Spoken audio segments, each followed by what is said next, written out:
experimental installment of the Arcane Archive presents MetaTalks.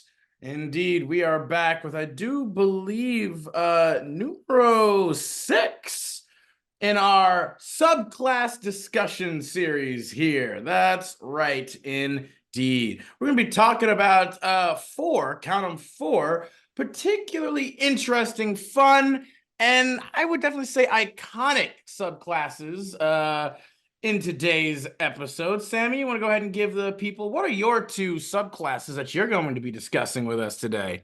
Well, a subclass, one of my favorite classes, Bard, which I'm going with the College of Spirits, which I'm actually currently playing, which is why I wanted to talk about it. Okay, all right. And then my not so great class, or in this case, just a subclass I wanted more from, is the Trickery Domain Cleric.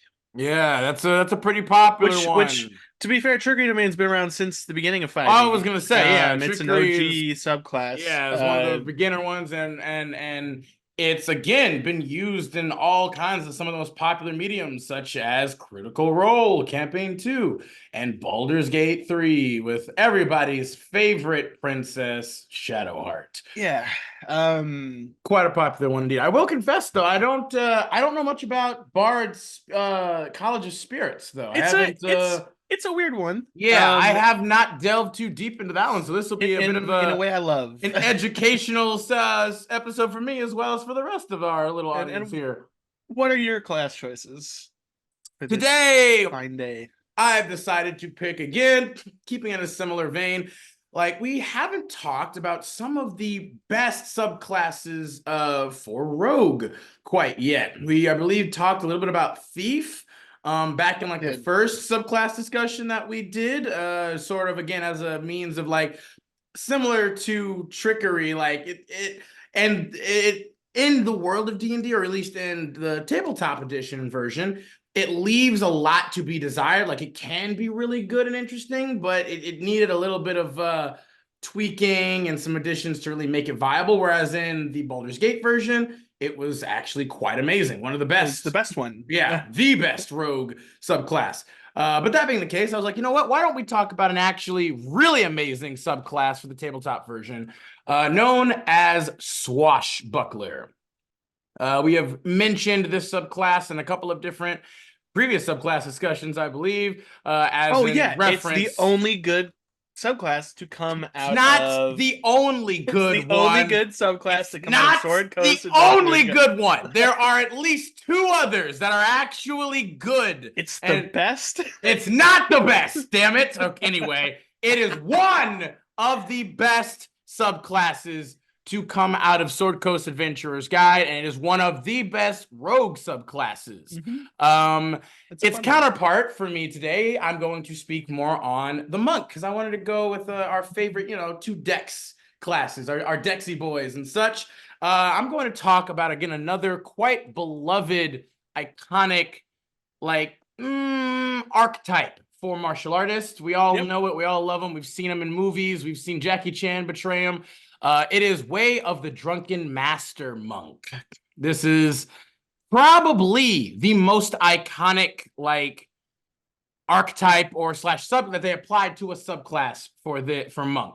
I don't think there's anybody who, if you say the word Drunken Master, I think they probably have an idea of what you're referring to, especially in regards to martial artists and stuff. Yeah, they've just never seen a movie or so essentially, I'll be talking about it similar to as we said with the Rogue Thief and the Trickery Domain and the Alchemist Artificer.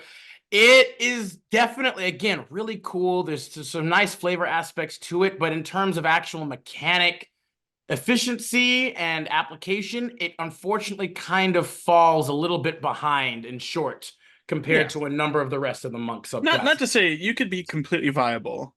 With all four of those characters. You could make a viable drunken master, but it's just a little bit. In comparison, you're feeling a little lackluster compared to a lot of the other stuff. But with that being the case, as we've already whetted your appetites, let's go ahead and jump right back in to this episode of the Arcane Archive. Sammy, why don't you go ahead and take us away first for your College of Spirits Bard?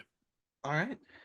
So the headlining text for College of Spirits: Bards of the College of Spirits seek tales with inherent power, be they legends, histories, or fictions, and bring their subjects to life.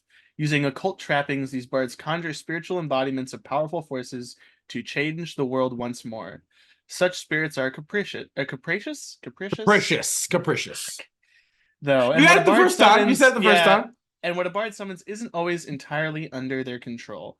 Now, this is ostensibly think of like seances and people who talk to spirits. Now, the way I've played this is a little bit more it's less occult. My specific version of this is I was gonna say, yeah, my specific version, he's a gambler. yeah. And his instead of like tarot cards, it's playing cards. And Yep. so he uses the spirits as like they're, other famous, ostensibly degenerates. So all of his, and the people around the table, they don't understand that that's what I'm doing. My DM knows it's what I'm doing, but Yep. nobody else can see what I'm seeing, or they haven't been able to participate because we're still very low level. That's Yeah. going to change because we'll talk about some of the later level aspects of this subclass that I really like. But we'll go over just the basics at level 3. I mean, first. I was gonna say, immediately, kind of what I get from this is almost like Dr. Facilier vibes from Princess and the Frog, where it is. He can kind of interact with the spirits and the forces from the other side. His shadow maybe does dances. You can they kind of sing a bit. I think you can definitely not necessarily have to be evil, but you can 100% push this into areas like voodoo and Santeria, a lot of those very occult heavy, spirit heavy faiths, and it would be interesting. I like the fact that you could also have things like bone circles and weird tablets and things as your focus. It doesn't limit you super heavily, which I love. Well, let's go over its level 3 features. At 3rd level, you get Guiding Whispers.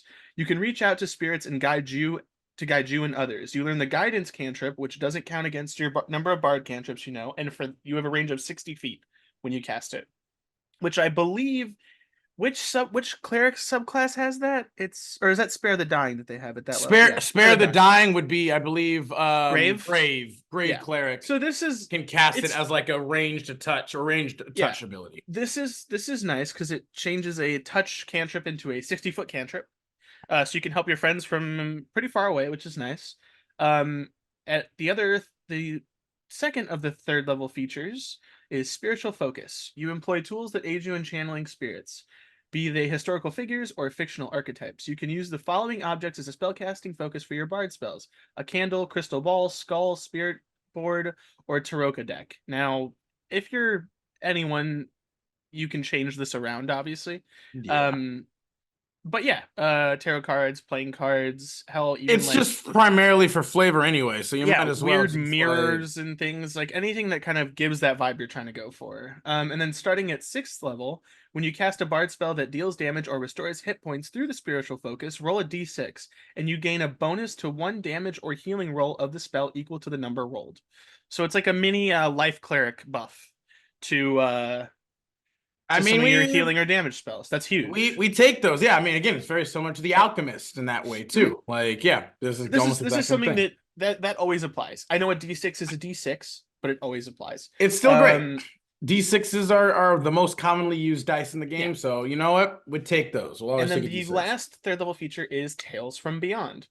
You reach out to spirits who tell their tales through you. While you're holding your spiritual focus, you can use a bonus action to expend 1 use of your bardic inspiration and roll on the spirit tales table, using your bardic inspiration die to determine the tale the spirit directs you to tell. You retain the tale in your mind until you bestow the tale's effect or you finish a short or long rest.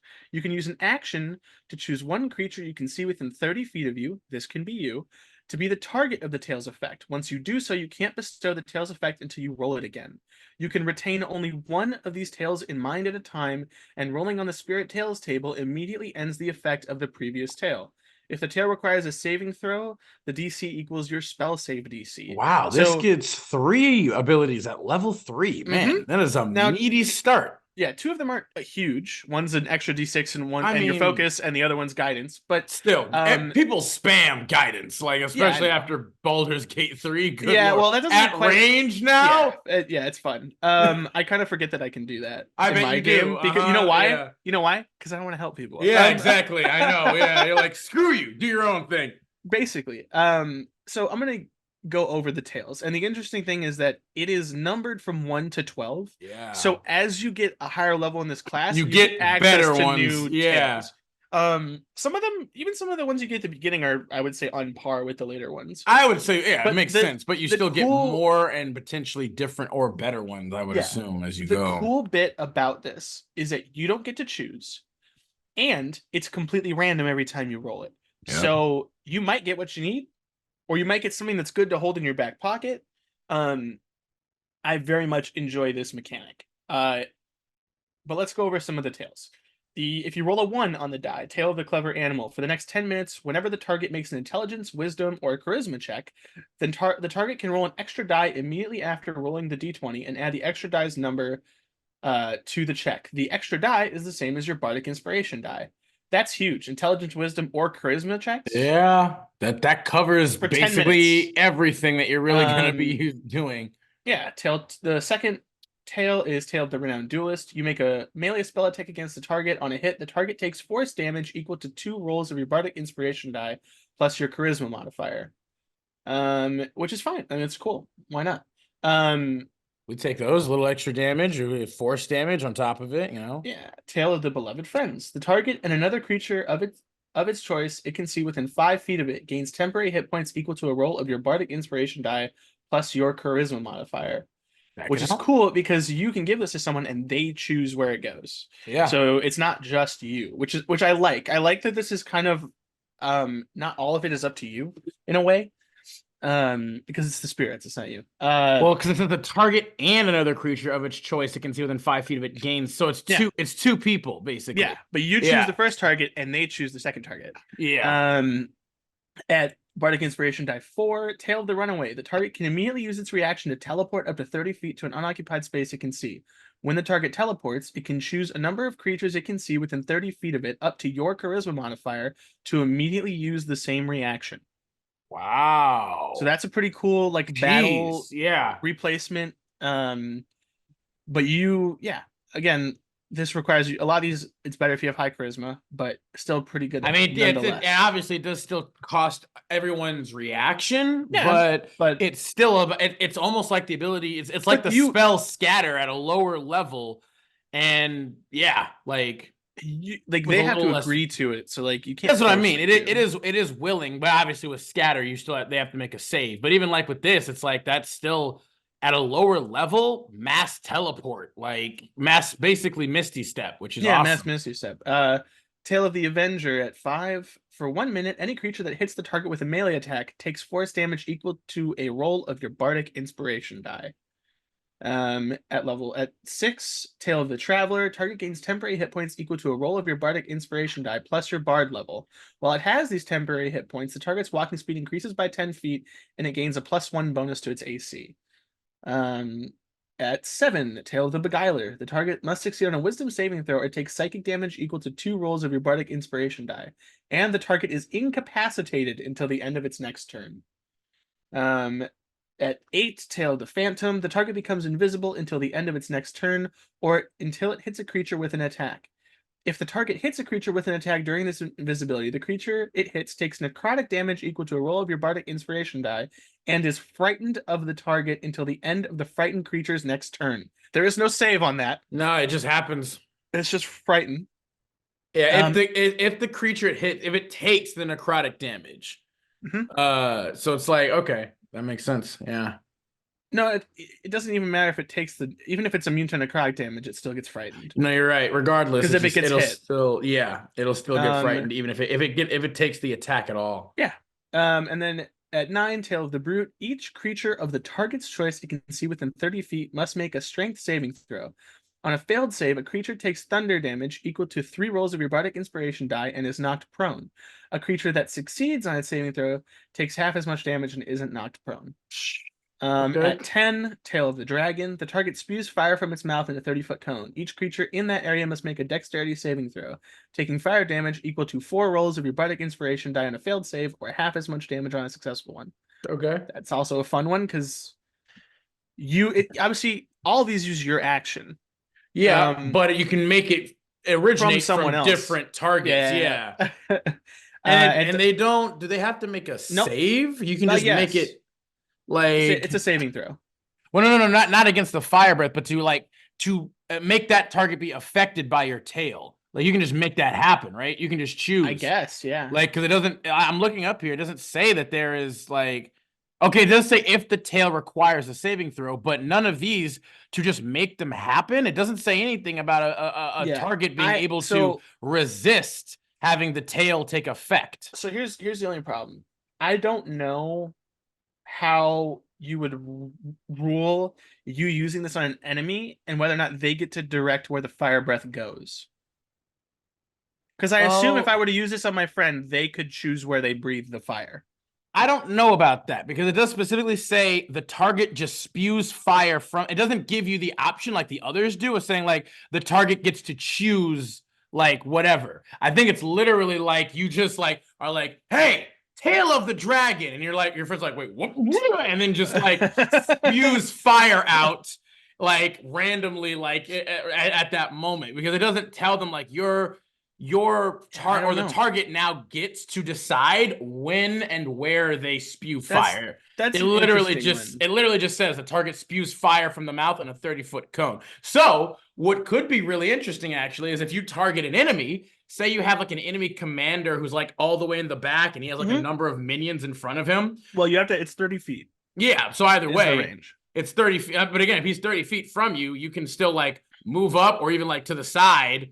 And because you know the cone shape and just hit that shit and he'll just spew fire inadvertently over all of his minions in front of him. I mean, like I don't know. I'd have to look that up, but that sounds kind of funny. Because I mean there's nothing that specifically says that. No, as written, there is nothing stopping you from doing that. Yeah, you can't. They can't resist the tail taking effect on them. Your DM might not like that and might change it, but agreed, maybe. But rules as written, there's nothing that specifically says that they can resist it. So not at all. And then on 11, Tail of the Angel. The target regains hit points equal to 2 rolls of your bardic inspiration die plus your charisma modifier, and you end one condition from the following list affecting the target: blind, deafened, paralyzed, petrified, or poisoned.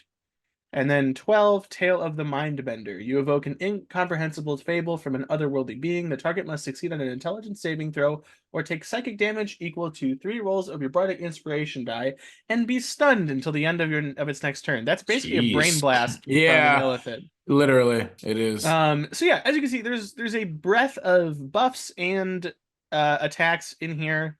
I find it fun as I've been playing this character every morning. Every time we finish a long rest, I waste one of my bardic inspiration dies to roll on the table to see what I can keep in my back pocket for the day. Yeah. And it's very fun. I would say obviously like that, like one of the probably the biggest, again, because of the fact that again they can't necessarily resist the tail, one of the biggest counters maybe to this would be if your bard ends up getting charmed and then whoever charmed them is like, hey, use your tail on me, and then you would use your tail on the enemy instead of your friends, especially if it's something positive.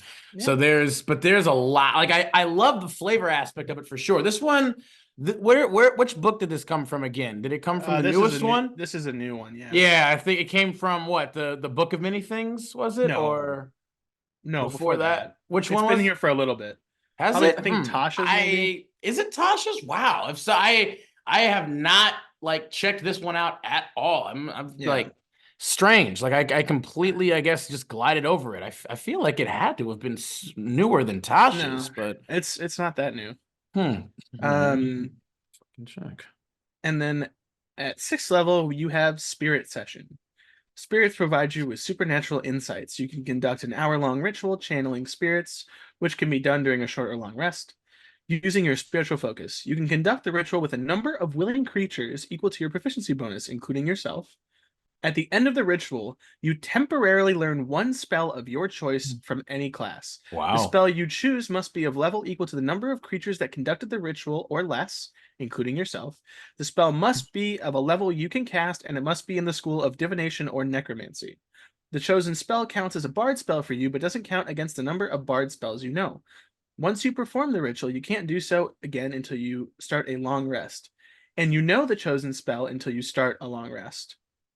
So every long rest, you can get your friends together, if they're willing, and for free learn an extra divination or a necromancy spell. I was going to say, yeah, they all can learn this, like, right? No. Just you. But you need their help to do it. Oh, Having more friends participating raises the spell level you can remember. Ah, I see. Which again, conducted the ritual or less. I like this because it's now playing into the weird seance stuff. So like, yeah, for our role players out there, this is a great way to show. Yeah, it was Van Richten's Guide to Ravenloft that this one came in. Really? Yeah. Okay. Well, that is newer. That's what I was gonna say. Like, it's definitely newer than Tasha's for sure. But I still surprised that I fucking missed it for so long. But I love it. I also just love the fact that this like includes more like player interaction and like cooperation with this. Like, that's even cooler. Where you're just like, hey, you guys, if you help me with this, I could potentially get an even more powerful spell to help us out that we can just learn from any class. Like, and I mean, I guess technically it can only be a maximum of like how high of a level you can cast. Of course, you have the spell slots for, which makes sense. And obviously, it has to be from the school of divination or necromancy. But there are plenty of powerful necromantic spells, and I mean, I don't not too shabby divination spells. There is nothing stopping you from getting drunk in a bar and having an impromptu seance with a bunch of bar customers. Literally. To learn, like, and to me, like, that would work in my case. That's something that, like, my character would do. And if I had the opportunity to learn a high-level spell that way, that would be really neat. But yeah. And then last but not least, at 14th level, you get Mystical Connection. You now have the ability to nudge the spirit of tales from beyond towards certain tales. Whenever you roll on the Spirit Tales table, you can roll a die twice and choose which of the two effects to bestow. If you roll the same number on both dice, you can ignore the number and choose any effect on the table. Yeah. So, and then it gives you a little blurb about the Spirit Tales. Storytellers like bards of the College of Spirits often give voice to tales inspired by some greater theme or body of work.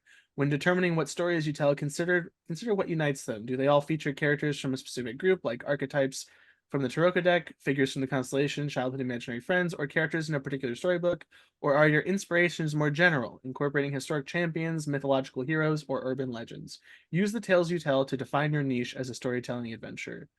Yeah.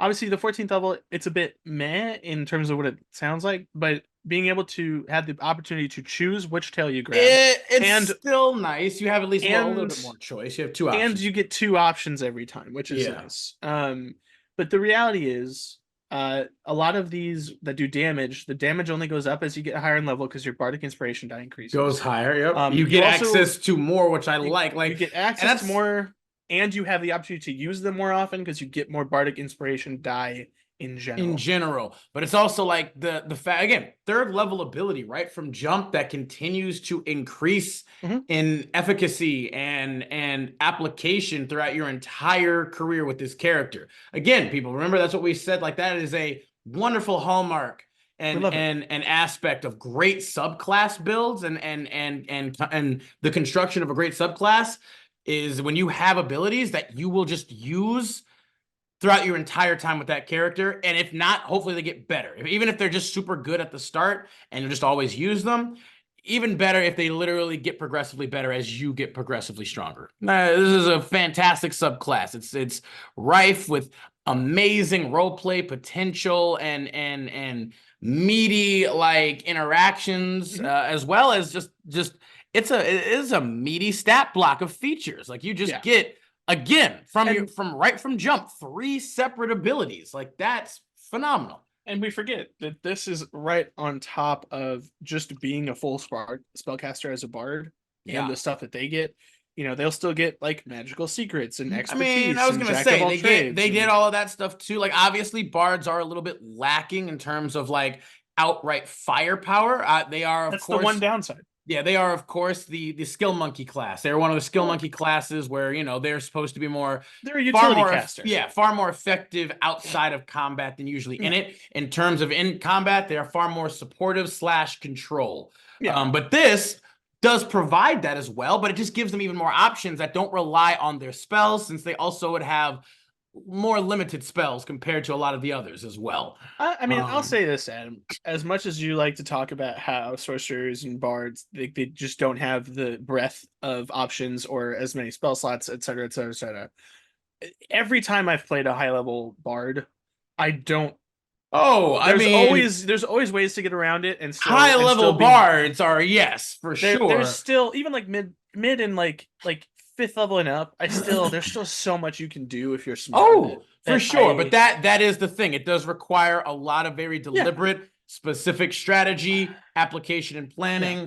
And I just so, don't, we can't always conduct ourselves with that or have that expectation of everyone else who wants to dive into these kinds of classes. I don't want to dissuade anyone from playing my Oh, favorite absolutely not. class. Bard is one of the most amazing fucking classes It's for so a fun. multitude of reasons. Like It's so it is a Hallmark staple fan favorite for a reason. Everybody loves bards. Like it just is. Anybody who doesn't love bards, well, quite frankly, just take it from me, in my personal opinion, those probably aren't people you really want to play with, because I don't think they want to have a fun time. But either way, as long as the bard isn't, trying to unless every bard they've played with was a habitual sexual assault. Well, that's what I'm saying. Like if they're like if they're trying to like manipulate and screw around with things, that's one thing. Yeah. But other than that, bards are always a favorite. Wonderful pick, Samuel. Wonderful pick indeed. All right. Calls me that, I swear to God. You and my parents. Hey, you gotta be able to put it out. With that, let's go ahead and move on. We can head up to my pick for the day. The first one I'm going to talk about is the Rogue Swashbuckler. Again, it is another huge fan favorite for the Rogue subclass. It is arguably, of course, one of the best Rogue subclasses that we have, for good reason. And we're going to go ahead and talk about it right now. So, Swashbuckler. You focus your training on the art of the blade, relying on speed, elegance, and charm in equal parts. While some warriors are brutes clad in heavy armor, your method of fighting looks almost like a performance. Duelists and pirates alike typically belong to this archetype. A swashbuckler excels in single combat and can fight with two weapons while safely darting away from any opponent. Features that you get all of your features at 3rd level, 9th level, 13th level, and finally 17th level. Starting right from jump at 3rd level, we have two abilities. First one known as Fancy Footwork. When you choose this archetype at 3rd level, you learn how to land a strike and then slip away without reprisal. During your turn, if you make a melee attack against a creature, that creature cannot make opportunity attacks against you for the rest of your turn. You don't have to hit. It's literally just a straight up mobile. It's literally just a straight up mobile feat. You don't have to hit him either. You just have to swing at him.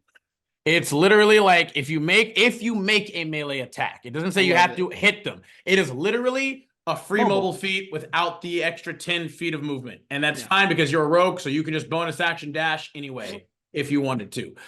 So you can still just move out of the way in and out of combat, easy peasy like. It's phenomenal. Your second ability is known as Rakish Audacity. Your confidence propels you into battle. You can give yourself a bonus to your initiative rolls equal to your charisma modifier, which don't understand exactly how or why that would apply to your initiative, but hey, we take it because you're a swashbuckler. You're the Captain Jack Sparrows, the Zorro, the Mask of Zorros, the Three Musketeers in this kind of thing, and your charisma alone just allows you to kind of just appear, right? Because you are the main character, as it were. You also gain an additional way to use your sneak attack. And this particular ability right here That's it. is the bread and butter of this subclass and what sets it far apart from basically every other rogue subclass.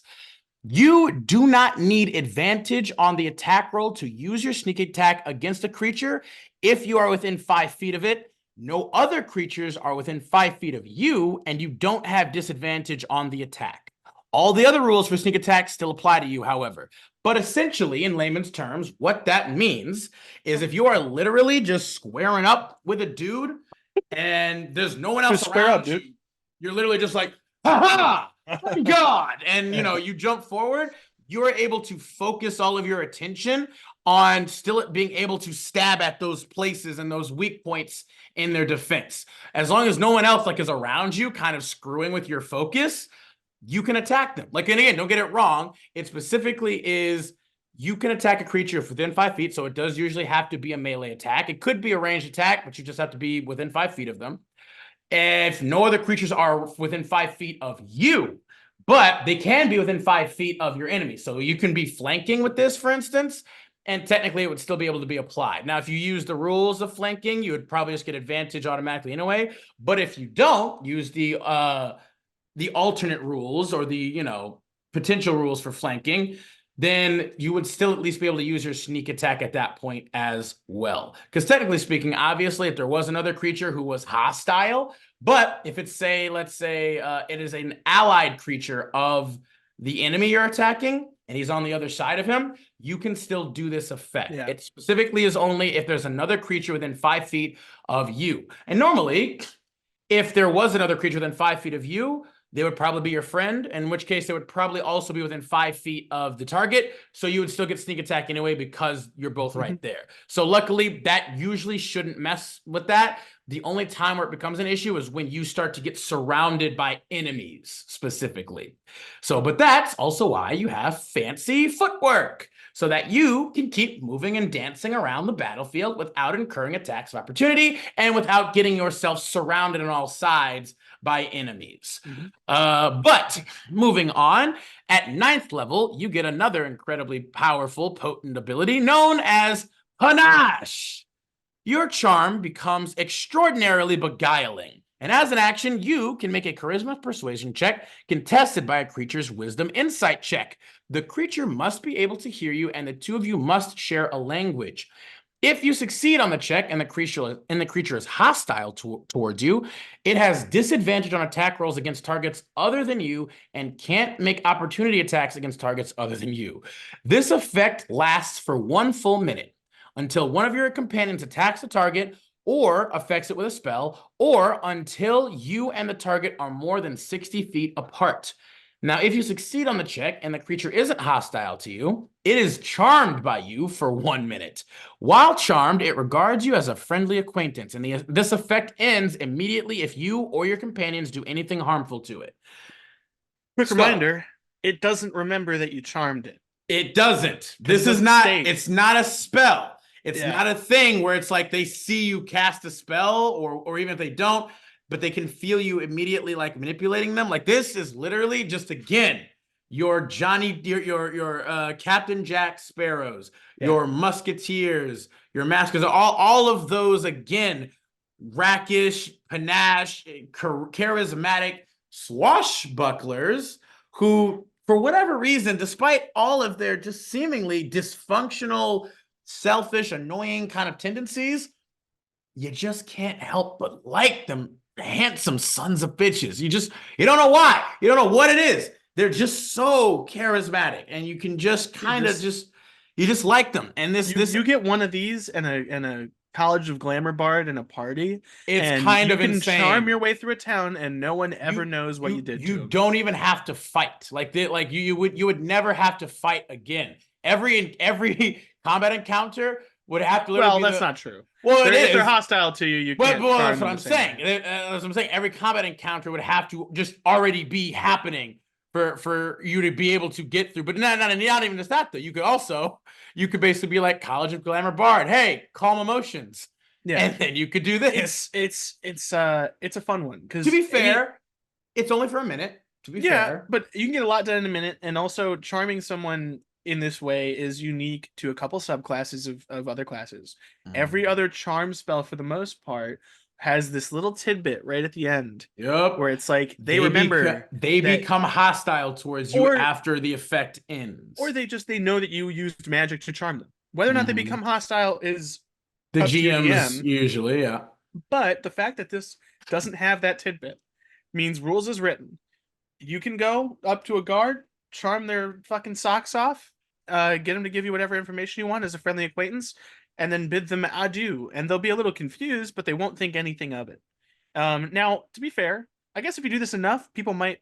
Well, but that's the thing. They might just chalk it up to your presence. You're just a really. Well, here's what I was going to say about this, because once again, like, technically speaking, it's not as if you can necessarily like you can't force them again to do anything that they wouldn't want to do. They're friendly acquaintance. But with charm, I mean, not just friendly acquaintance, like technically, specifically how charm works too is you have advantage to persuade or even deceive them in any way, shape, or form at that point. So I mean, another question I would probably propose is like, it lasts for 1 minute, yes. But like you just said, they're not aware that anything has necessarily happened to them, because by all technically standards of measurement, you haven't actually afflicted or with them with anything like magically or whatever. And so after the 1 minute, my question would then be, okay, if they were charmed by you for 1 full minute and the minute ends, they clearly liked you so much that they were charmed by you. Was that go away now? But why would they stop? If you want my professional opinion, as much as I'm not a professional, I mean, that's kind of what we're trying to make the professional. That's why we're here. In my opinion, once that minute is over, any other reactions you have won't have advantage. Yeah. But the reality is that depending on how you treat this person during that minute, I think would influence how they look at you after, right? So say you're a swashbuckling rogue trying to get, the lay of the town, and you walk up to a guardsman, you ask him a couple questions, you charm him, you treat him well. You're not being a dick. You're not taking advantage of the fact that you have him charmed. At the end of it, he might, that person will probably regard you in a higher manner than anyone just passing by, and would be more inclined, like, they'll remember your name. They'll be more inclined to like give you any news or talk to you like a friend. That's what I mean. Like, I feel like at this point, I feel like there's not really much of a reason to actually say that the charm would technically end after 1 minute. I mean, technically the charmed effect is over after 1 minute. But once again, like, at that point, if you did treat them well, if you were like, it's a good way to make friends, but charismatic, and then if you do become a true friendly acquaintance at that point, then I don't see why you wouldn't technically still get advantage on interacting with them afterwards. If it's even with friends, you don't get advantage on persuasion checks. I mean, sometimes you do. It depends, because again, if they trust you and they're maybe like, if they're feeling a bit like less than open to discussing certain things because out of fear, but if you're a trusted confidant and you're like, hey, I'm here to help you with this, I'm here, whatever, and they trust you, it's like, okay, roll a persuasion at advantage, because your history. My counterpoint to that is, if you were to walk up to a guard and start asking questions and acting all friendly, all your checks would be with disadvantage. The fact is that this ability lets you remove that headway and bring you right to the fact where you're already on speaking terms. I would, like, me personally as a DM, I wouldn't give you advantage after the fact. But I would change your interaction basis. I mean, I suppose if a party like went up to a guard and just started questioning a guard, right?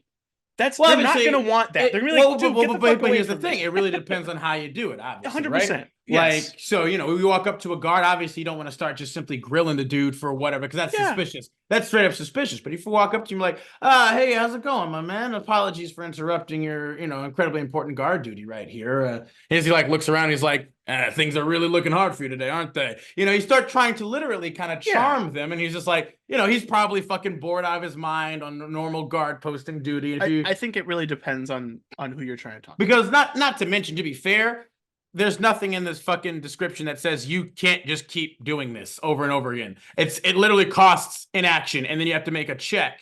And if you're a freaking rogue with expertise and with this particular class, you're gonna have high persuasion, charisma. Dude, conceivably, Like, you could keep this going out of combat infinitely, and yes, you're correct. And so like that's what I'm saying. Like again, it's like they'd have to keep making checks. yeah, but then at a certain point, like I'm almost kind of like you don't even need to make a check anymore, bro. Like, especially like again, if you have, let's say a level 5 rogue, right? Their proficiency bonus would be a +3. So, and let's say their charisma maybe is a 16 at the lowest, I would say, for this, Yeah, because right? you're not maxing charisma. Yeah, I mean, you don't really have to be No, fair. you have expertise. I would say, like, if you really wanted to push this, because you to be fair, you do get certain bonuses, obviously, again, from your charisma being high for other things too, like your rakish audacity. So your initiative would get even higher the higher your charisma is. So it's like that would be good. But let's say, okay, level 5, they have expertise in persuasion. So that would be essentially, they have a 16. So we have 3 + 6. So you have a +9 to the roll right off the bat at level 5. Yeah. So here's, I will say this, and I agree with you so far. The only thing that I would question is that with the only other class that has an ability like this, being College of Glamour, it specifically states that if the target succeeds on the saving throw, the target has no hint who tried to charm it. There is nothing here saying that if you try and they beat your persuasion check, that they don't have an inkling that you tried to do something. Now, whether it's the same as casting a spell, I don't think so. But you do this enough times and you fail, then you might ruin what you previously established or cause them to have distrust in you anyway. So what I will say is I think this is a great conversation opener, a way to start making friends with people, but you use this too much and you make a mistake and people will start to look at you differently, in my opinion. I don't necessarily dislike that potential caveat, but at the same time, once again, I will just devil's advocate put out too, you aren't deceiving them is the thing. It does specifically stipulate not persuasion check. It's a manipulation. Kind of, because I mean, well, I guess it's also charming well, that's the thing. You can then deceive them after you charm them, because for instance, when you're trying to persuade, it usually is the implication that you are being honest, you're being truthful, you aren't necessarily lying to them. Because again, if you walk up to a dude who's like you're freaking ugly or whatever, and you're just like,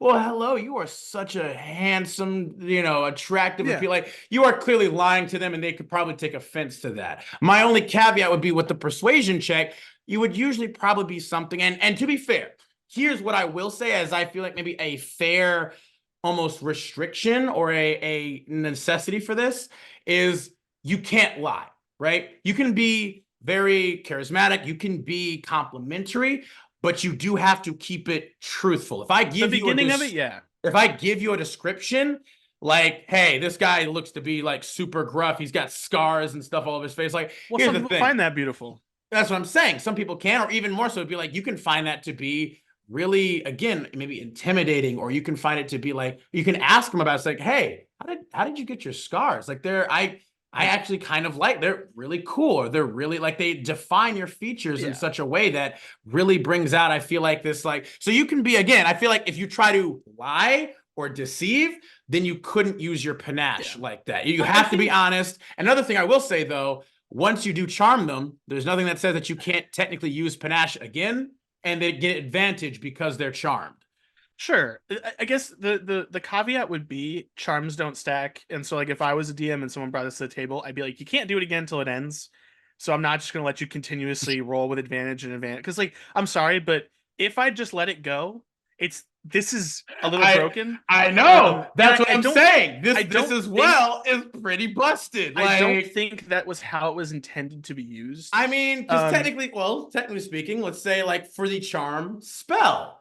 Technically speaking, if you recharm a person, I know it continues the effect. Yes. There's nothing in the description itself that specifically stipulates you cannot just keep reapplying it. Like you said, you have to make checks. Yeah, I know, Adam, but if they wanted to just give you a permanent advantage on persuasion checks, they would have just given you an advantage on persuasion checks. I mean, they basically did. It's just, a little extra steps. That's all. For me personally, if I was DMing a game that you were playing in, I would talk to you. We would have an understanding on how this goes. And for me, the way that I look at it, what might be different to others, is that you can use this when the minute is up. You're for free to use it again. And the reality is that if you fail, they know something's up. That there's something more than just a pretty face. Sure. They may not. They're not going to know exactly what it is unless they're versed in magics or weird effects or things. So like, it's a small town guardsman would have no fucking idea. But the reality is that they'd feel off, and they might feel turned off by the fact that you're still trying to talk to them. Would it be immediate? Would it be immediate hostility? Of course not. You haven't done anything. But I think it's something that, like, you have to be careful. You have to know your mark, and just don't be an asshole about using it. I think it's, yeah. I mean, again, I agree. I think that's pretty fair. Like I said, you're still I'm moving definitely and grooving of the and greasing the mind. wheels. It's never awesome or feels great when a player tries to overtly abuse a mechanic just for the sake of it, especially when it's just like, okay. And I know, I will say this, Adam. I know you're only saying the things you're saying to be devil's advocate, and that if we actually played at a table where you did this, you would not abuse it to the point that you were trying to push it right now. I would not. But it's just wanted to let the people at home don't fucking do that. It's just, because again, I am also of a thing of like, hey, how can I push this? Yeah, or how, it's a good question. You should always do, or just for GMs out there, it's important for GMs to be aware of this kind of thing, to be like, hey, there are sometimes going to be like abilities and stuff like this that are a little bit more open-ended. The verbiage that has been applied is not specific enough, and so you as the GM are going to have to make a judgment call to see how you want this to be applied to your game. If you're okay with them literally being able to, before the minute is up, every single time, like where there's 59 seconds left, and they're like, I'm gonna use panache again with advantage to try and charm them again, and you're like, okay, go ahead and roll. If you're one of those DMs that doesn't like that your players are abusing this but can't seem to find an argument, time them 60 seconds every time they use the ability. Yeah, and if they don't talk fast enough, if they don't get it out fast enough, it doesn't fucking matter. Now, is that a healthy way to maybe combat this? I don't think so. But if you have a player that's definitely not your first thing to do. No. That's if, again, your first thing should always be to discuss it with them directly and cordially. You should be respectful. You should be considerate and say like, hey, I'm sorry, I don't feel super comfortable. I'm not really having a lot of fun with you constantly trying to just like steamroll these social encounters by at advantage. You have expertise. Like, there's just almost no way you can potentially fail this even without the advantage. Yeah. And so it's like, and I get it. Don't get me wrong. It's fun at times to be able to utilize your power and your ability to the fullest, especially when you feel like, oh my God, I found this super cool thing where I can just keep like, it is fun to try to exercise that sometimes. But as a player, I also am like, I don't want to just steamroll encounters every time. Sometimes it can be fun. Sometimes you walk in there, you're just like, dude, I'm so freaking powerful. I just melted everything in front of me. Yeah. That can be great. But doing it again all the time is just, it gets old, and it detracts from one of the best aspects of like, hey, using your mind a little bit more, being a little bit more strategic and thoughtful about how you do certain things. To be completely honest, right? If I was a DM and I had a player who was maybe abusing this a little bit, I'd be like, all right, well, make sure you know what you're going to say when you use that, because I'm not just going to give you a bunch of time to figure out what you're going to say. One of my biggest things, again, would have been like, hey, if you want to activate panache, again, I want to hear it. Not just talk, but you got to be honest. Yeah. You can't be trying to throw out little white lies here or there to like butter them up. Persuasion checks are honest. You gotta be honest, and that is what can inspire that. But if you're gonna like, again, straight up lie to them about some shit, then it's like, all right, you're going deception. You're not gonna be able to use your panache for that. It's a persuasion check, of course, not deception. You can embellish. My favorite thing would be is if exaggerate. Exaggeration isn't always outright lying. No, it's just simply just hyperbole. You are giving a little bit more flavor, a little bit more, seasoning and flair to what you're feeling and such. It's not a lie. You're not lying. This is honest and straightforward. You know what? If you really don't like this happening all the time to every NPC they meet, give someone an amulet that immune to charm, frighten, whatever, but don't have them be a bad guy. Just have them be like a good person, and then someone who cannot be forcefully manipulated. Yeah. This rogue tries to use their influence. That's more accurate. And the person just looks at them with their head cocked, like, huh. Yeah. What was that? Because Like, because again, they someone won't who be able to knows what that tell. feels like. Well, no, they like if someone is wily enough to go out and procure an amulet or some piece of equipment that it makes them immune to charm and frightened. They know what those things are and they know what they feel like. Well, here's the thing, though. I would submit this isn't a spell. You're just it's almost just like it's like a force of will. No, Your I charisma. understand, Adam. And so I it's just like the idea of I sounding like agree, recognizing. Oh, well, here's the thing. Obviously, someone who has that, I would Like- say, like for instance, nobility and upper crust or more educated, sophisticated people would absolutely be able to recognize, because this is basically what that is. It's a sense of your overall charm, charisma to influence other people. It's further than normally possible. And so nobility and royals who are very used to having to politically navigate all the, they would absolutely, in my opinion, be able to recognize, like, I see. You are a fellow, okay, and that would be, but that's not necessarily a bad thing. I wasn't trying to frame that as like, oh, you got caught, you're in jail now. I mean more as like an interesting thing of like respect. Yeah, I know what you're doing. Like that's okay, but it's not going to work on me. Yeah, like it's not going to be that easy. You're gonna have to put in a little bit more work. That would be a fun thing to, I think, throw at a player that over relies on this. Agreed. Like I would like that. I think that would be a great little subversion of expectation there. Everybody loves to me that. In character. Actually talk to me. Don't just roll a dice. I want to hear you talk, and we can have well, that's another thing I will not allow. You can't just basically like, I want to use panache and roll, and then like I'm like, I roll a 20. No, like, no. Talk to me. No. Well, it's the same. It's like we've done that with the freaking we've already talked feat, about that. Inspiring leader, where it's like it's a similar thing. You don't have to speak for 10 minutes, no, but at least give me a little something. We've always a little something.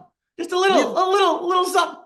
We've gone over that. We went over all the skill checks. Yeah, like all of that. Those. Like you can't just roll. But anywho, let's continue. Honestly, panache is again, that's what I said at the start. It's one of the best abilities of this class, and it causes a little bit of that kind of, as you just saw, a little bit of debate, a little bit of ruffling feathers in here or there, but it's a great ability. But moving on to 13th level, you get the ability known as Elegant Maneuver. You can use a bonus action on your turn to gain advantage on the next dexterity, acrobatics, or strength athletics check you make during the same turn. So you can just get advantage. Yeah. Which again, yeah, like you can just, as a bonus action, anytime you need to, like, for instance, get out of a grapple, bonus action, acrobatics check. Or if you want to grapple someone. Yep. If you take it, if you're me and you took athletics as one of your expertise. And then grappler feat. Yeah. No, I didn't say grappler, but you don't need it because you don't need it. You're already getting advantage. But you could get advantage more. Like, no, you don't get two advantages, Adam. Some people could. You could have. No. There is a precedent for super advantage, Sam. There is. It's not rules as written, but there's a precedent. I mean, D&D that sounds like a homebrew rule. I mean, it could be a variant rule. We read through that stuff before. It could happen. I didn't see super. Oh, you just missed the passage. I think you're lying. No, I don't know what you're talking about. You can't use your panache on me. You're lying. What you mean? Hang on, let me just roll a dice real quick. No, that's not how it works. Yeah, no, I was being completely honest here. No, for sure. Yeah, no, it was me typing into D&D Beyond. That's a 19. Me just typing into the D&D Beyond. But essentially, yes, the Elegant Maneuver. Once again, it is another particularly powerful, and you guys can also again probably see, based off of the abilities and how they are written, why they also come from the book Sword Coast Adventurer's Guide. They're very straightforward. They are not particularly specific in regards to limitations or other things. It's very what it is, and what it is pretty phenomenal in a lot of ways. Like most, if not all, of the subclasses that come from that book are very similar. Some of them, however, or at least most of them, just got really shit abilities and features that were very simple. Cough, cough. Whereas these, these are just good. And there's not really a way to make them not good. Or for them, they don't have any real restrictions to them, if at all. Again, this one, Elegant Maneuver, you can just, as a bonus action, choose to get it. Now, to be fair, your bonus action at this level, especially as a rogue, you can use your bonus action for a multitude of other things. Yeah, like attacking again. Like attacking again, although, you know, that's less really of a biggest thing, is you could also use it to hide, for instance, before you attack. You could use it to dash away even further. You could use it to disengage if you even need to, which, you know, you don't, but sometimes you do, because you don't want to use your attack against a certain enemy. You don't want to, like, you know, use your attack and then run away. So sometimes you can bonus action disengage, run away, and then maybe get to another dude where you can use your rakish audacity to sneak attack them if you're surrounded, you know. Basically, at this point, though, it's just another thing that gives you more options, especially for, you know, again, if you're grappled, because you're constantly moving around, it might happen. It's not an uncommon thing. Grappling is a very common condition that you can be affected with. And if, by most standards of measurement, you'll usually be able to use an acrobatics check, which, as a rogue, you should just be great at, even if you don't even take proficiency, though I would recommend you take proficiency in acrobatics as a rogue, exactly for this reason. Like, you will have not only proficiency, so at least it's going to be at 13th level. I believe your proficiency bonus is going to be what? A +5, I think, at that point. 4 or 5. 4 definitely, but I think maybe 5 at that point. Talking about at elegant maneuver level. Yeah, starting at elegant maneuver level, like you would have, I believe, a +4 or 5. At 13, it starts at a +5. That's what I thought. +5. So, and again, you're through acrobatics, so that would literally be a +15. 20, yeah, if you have a 20 index, it would be a +15 to your roll, and you get advantage on that. So there's almost no way you could probably fail a contested grapple check. You know, there's some monsters that can fucking throw you in the ground. I mean, not a lot of them have, unless you're, again, at level 13, unless you're fighting like particularly huge big boys, not a lot of them are going to have a +15 to that that grapple check. No. Add advantage on top of that. Regardless, let's move on to the final capstone subclass ability for this subclass. At 17th level, you gain the ability known as Master Duelist. Your mastery of the blade lets you turn failure into success in combat. If you miss with an attack roll, you can just re-roll it again, but this time at advantage. Once you do so, you cannot use this feature again until you finish a short or long rest. So you can literally, once per short or long rest, just be like, I missed? Fuck that. No, I didn't. I'm going to attack again, even better than I just tried to do now. Yeah. It's basically a free sneak attack. And right there, you get, what was that, Sammy? That sounds like triple advantage? No. Because you attack once, and if you miss, you can then roll again with what is that? What, two dice? Wait a minute. How many D20 was just roll?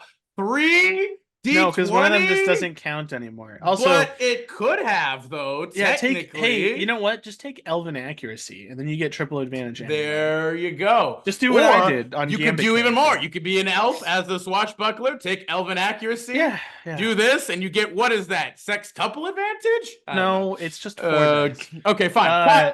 Quadruple advantage. Instead of triple, it's quadruple advantage. There you go. Look at that. See, that, in essence, our friends, is the totality of the swashbuckler rogue. And as you can no doubt see, bear witness here today by Sam's grim face right there, the absolute monstrosity of charisma and brokenness at times. To be fair, they're still a rogue. So they, you know, obviously they're not going to be, you know, the craziest of crazy in your party. If you have, let's say, again, a paladin, a wizard, a cleric, you know, but this particular subclass, it just does everything that it can do so well. It has not, again, a lot, but a decent amount of diversity and versatility in its abilities in both social as well as combat encounters. And that's one thing that, again, this particular subclass makes really cool, is that it's like, yeah, you're naturally going to increase your charisma for this character because it just makes sense. It will help affect your initiative roll. It will help your panache. It's just nice. It's just good. Any class that allows you to That add something helps to your you, initiative is yeah. huge. It's huge. Initiative, again, is so rarely ever affected by anything except for your decks. And so it's like, yeah, that added benefit, like it would be phenomenal. It's really a shame you can't multi-class with two separate subclasses. That would be super cool. Like being able to multi-class in the same like overarching class, but to take two separate subclasses. Like, I wonder why that's never really been a thing you can do. What, take two subclasses? Yeah, of the same In class. because it would there's too many things you get at low level at each subclass that it would be ridiculous. But They're subclasses are front ended most of the yeah, time. I know There's that's a true. reason they did it. Yeah, I'm It's sure. I'm game sure. balancing. But it's, I mean, still, I feel like that can technically be the case with other, because obviously they're trying to supplement the fact that it's like, oh, well, with other classes, you have to have like the level requirement or the stat requirement to make them work. But some other classes technically use the exact same stats for a lot of their things. So I it's believe like, I believe it comes from earlier editions where they did allow some of that, and it was bad for everyone involved. well, I mean, again, they might want to consider reintroducing it if it's, again, the complete whole thing has been revamped in newer editions anyway. I don't want to go double into Rogue. That's not. I would love that, dude. Too many things. There's no swashbuckler assassin. There's no individuality. Oh, there absolutely. And do you know how many different subclasses there are now for all the classes? You could still dip twice into the same class and still have a completely different character of the same class and have multiple different subclasses. I mean, that would just be, am I or am I not doing enough, Sam? Are we not doing enough? Anywho, regardless, let us go ahead and move on to the latter half of everyone's favorite series, Subclass Discussion, where we talk about the maybe not so great slash, pretty nice, but is missing that little special something half of the episode that we all love the most, where we kind of shit talk, but also maybe not. Sammy, let's go ahead and talk about your second choice for the day. This is Trickery Cleric. Unfortunately, it's I wanted to like it a lot. It's one of my favorite clerics before I played D&D, when I was just reading all the books because I was a sad, lonely person. I wanted to like this a lot, and then I saw it in actual play, and I realized that a lot of the abilities kind of don't really add up. In my opinion, I could be convinced otherwise. But let's start. Trickery domain. Gods of trickery such as Tamora, Bashaba, Oli Damara, the Traveler, Garglergold, and Loki are mischief makers and instigators who stand as a constant challenge to the accepted order among both gods and mortals. They're patrons of thieves, scoundrels, gamblers, rebels, and liberators. Their clerics are a disruptive force in the world, puncturing pride, mocking tyrants, stealing from the rich, freeing captives, and flouting hollow traditions. They prefer subterfuge, pranks, deception, and theft rather than direct confrontation. For the domain spells, at first level, you get Charm Person and Disguise Self. Third level, you get Mirror Image and Pass Without Trace. Fifth level, you get Blink and Dispel Magic. Seventh level, you get Dimension Door and Polymorph. Ninth level, you get Dominate Person and Modify Memory. Now, this is the rare domain spell list where every single spell is good. I will give it that. Because every single one of these spells is good. There's nothing bad. Like Blink might be one of the few like mid, but like Blink is still, it's not bad, and it can still be applicable. Yeah, it's a usable spell. It can still be helpful for certain. Yeah, it's a non-concentration spell, so that's already good. That's what I mean. Both Blink and Mirror Image, both great non-concentration spells. Yeah. At first level, because you get the domain at first level, you can use your action to touch a willing creature other than yourself and give it advantage on dexterity stealth checks. The blessing, which is called Blessing of the Trickster, lasts for 1 hour or until you use this feature again, which is cool. That's helpful, especially at lower levels, like getting advantage on stealth checks for an hour. It also is something you can use throughout the entire game. Anytime someone's like, oh, make a stealth check, I'm like, well, before I go in there, I'm going to use this on myself. Yeah, you can use it on yourself. You can pop it on the rogue or like the monk or anybody with high dex. Or the fighter, someone who's wearing heavy armor and has I was going to say paladin, because you'll just cancel out their disadvantage, so that at least is decent. This is their channel divinity at second level called Invoke Duplicity. This isn't the worst one. Starting at 2nd level, you can use a channel divinity to create an illusory duplicate of yourself. As an action, you create a perfect illusion of yourself that lasts for 1 minute or until you lose concentration as if you were concentrating on a spell. The illusion appears in an unoccupied space that you can see within 30 feet of you. As a bonus action on your turn, you can move the illusion up to 30 feet to a space you can see but must remain within 120 feet of you. For the duration, you can cast spells as though you were in the illusion space, but you must use your own senses. Additionally, when both you and your illusion are within 5 feet of a creature that can see the illusion, you have advantage on attack rolls against that creature, given how distracting the illusion is to the target. It's fine. It's not the worst. Like, No, again, like it can definitely be used to pretty decent effect. Like, especially again, the thing that you can cast spells as though you're in the illusion space. Like, you have much wider range and like control of the environment and your placement.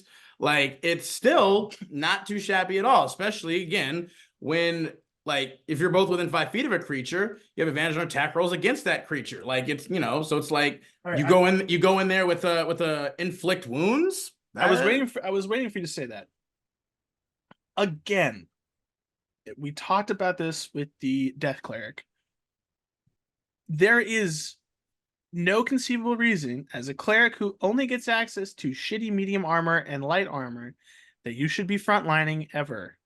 That's not always your choice, you know. Again, yes, this might help, but the reality is that I don't understand why there's so many subclasses of cleric that don't give you heavy armor but want you to sit next to the fighter.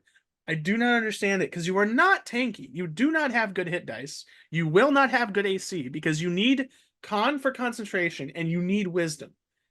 So dex is not going to be very high. So if you're not, you can't access heavy armor, which is the only armor that doesn't take any dex pluses, which is why heavy armor is good for clerics, because you should not have a high dex most of the time. You can have a decent dex, but when you get this ability and when you're going to use it in a fight, you're not going to have the greatest armor and you're not going to have the greatest health.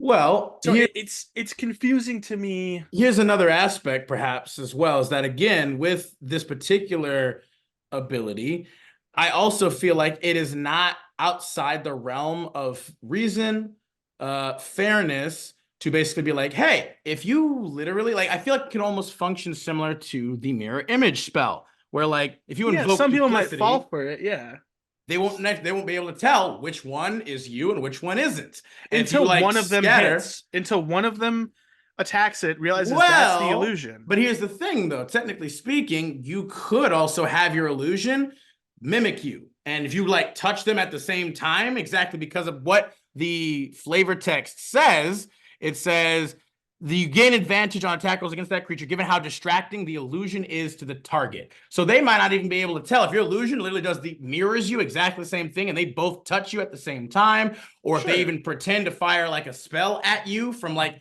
their position and then you fire a spell from your position, that can still again give credence to the fact they'd be hard to see through the illusion. But the moment something attacks your illusion for the first time, they know they can't attack it at that point.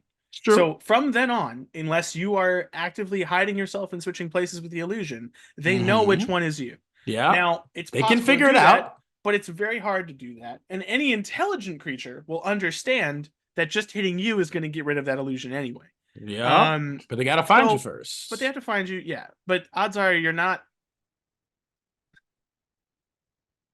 You can't be that far.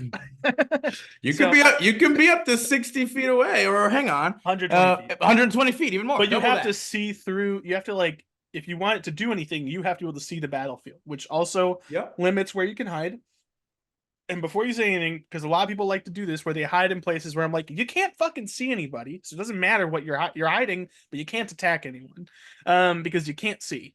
But that's just me. I don't hate it.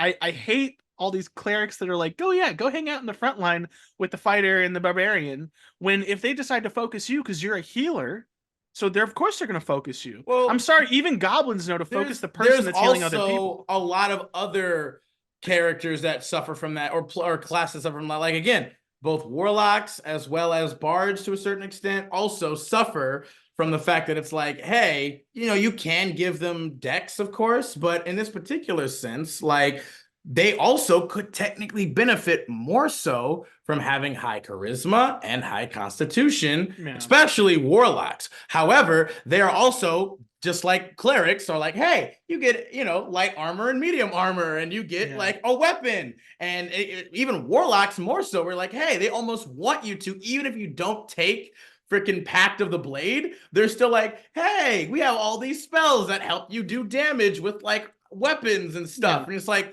why would you do that? Like, so in this particular sense, obviously as well, to be fair, fitting with the subclass, you maybe actually do want to take dex over like a high constitution, because it's like, yeah, you're right in terms of like, but that's the unfortunate truth is that that's kind of how a lot of other classes are also set up and created, even though you and I both agree that doesn't make a lot of sense for what they're most effective in really being able to do.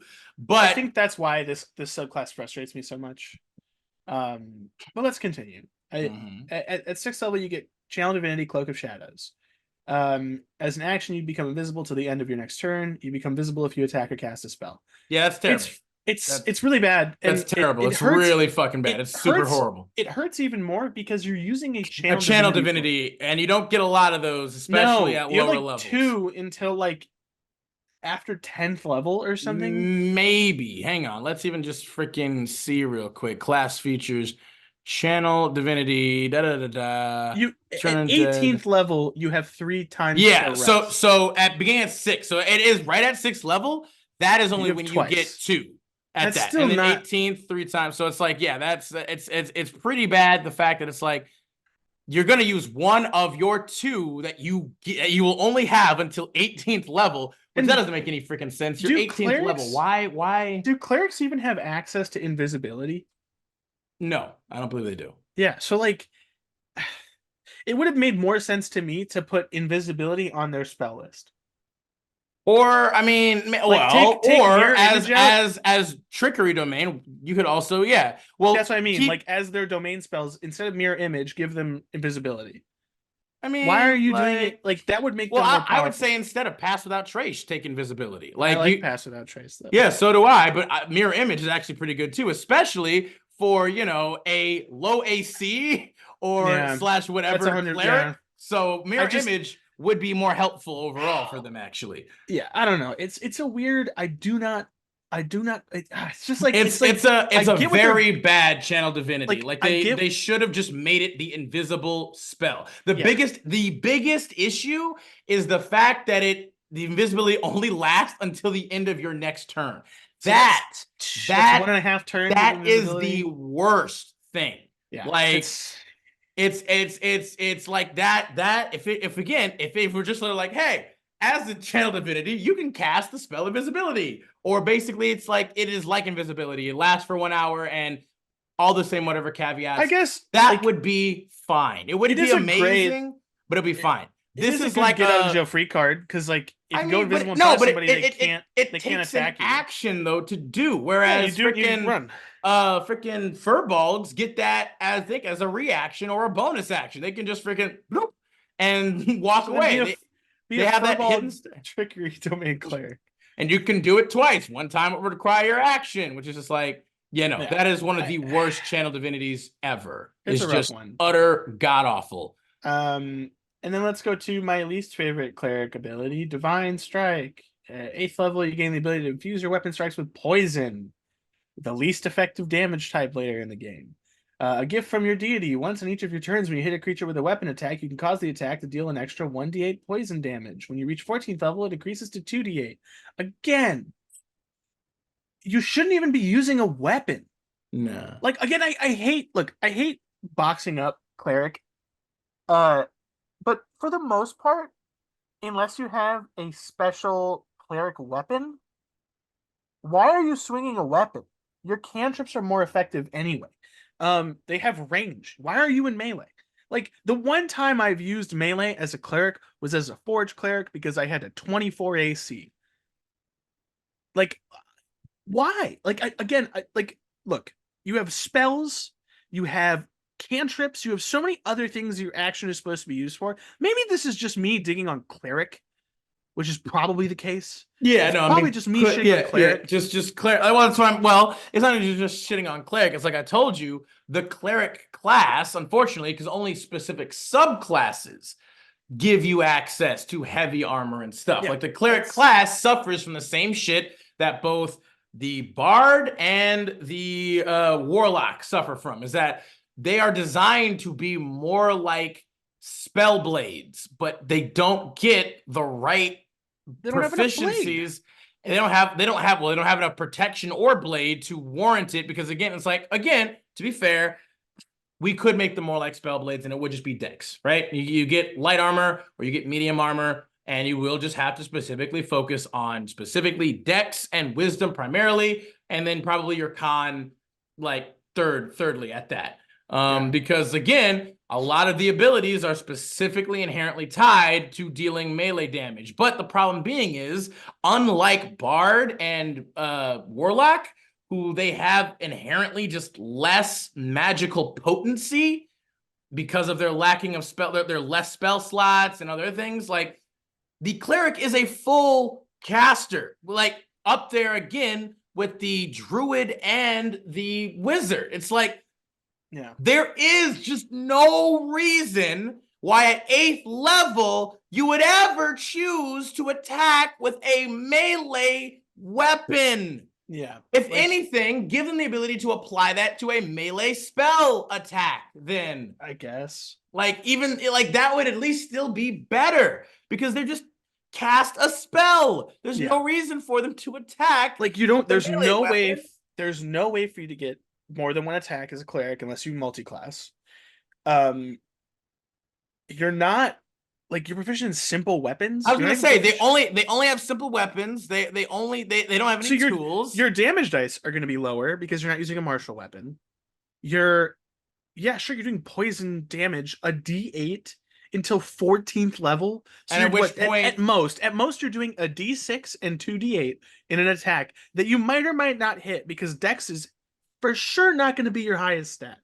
Shouldn't be. I mean, it might have to be your second highest, depending on how, again, but it's like, I don't understand. The problem is, at 14th level, a lot of what you're fighting is, if not completely immune to poison, it's probably going to be resistant. Most, all devils and demons are usually immune, if not, by some miracle, resistant. Only resistant to poison. Not just devils, dude. There's I said creatures. Devils and demons. Like I said, not just them. Like, there's like so many creatures in general, but other creatures too. Yeah, a bunch of fae are going to be immune to poison. A bunch of like monstrosities are going to be immune to poison. Yuan-Ti, most of the things you fight in the Underdark are immune to poison, because they are poison. Like, it's like, exactly. So like, if this gave you like resistance to poison, that would almost be better. I just 100%. Having divine resistance should have been it instead of divine strike. Divine resistance, because again, like, what I don't understand is they're trying to make cleric like the paladin, but you already have paladin. There's no reason to then make the cleric also like paladin. You don't need the cleric to be up front when you have the paladin. Just be a paladin then, if you want to do that. It makes more sense into some of them that are, heavy armor, meant to be in the thick of it. Have abilities that, like, make it harder to hit you or do damage when you hit them. Even with that, again, I still submit there's no reason to attack with a melee weapon when you have spells like Flame Strike or Guiding Bolt, or again, inflict wounds at level 1 if we want. There's no, like, you have all manner, you have Circle of Death, you have all manner of spells at this point, level 8 especially, that are going to be far more effective and powerful than a stupid little mace or warhammer. With an extra D8 of poison damage. At 14th level, even more so. You just no reason. There's Again, reason. The only caveat to this is if you have a special cleric weapon. There's a couple of Yeah, them that like in the magic utilizes items your list. wisdom or No, some not just shit. not what that's not what I mean. Like it still uses the same things, but Okay, like it sure. does bonus damage or it has a special Sure. effect because you're a cleric. Like there's a couple of them that are really good, Sure. but the reality is that on most turns you're going to be either casting a spell to do damage or casting a spell to heal. And I know it sucks being like, well, but I don't want to be the I don't want to healer. be the heal bot. You Fine. don't want to be a heal bot. Well then you should be casting spells that do damage because clerics have plenty of those.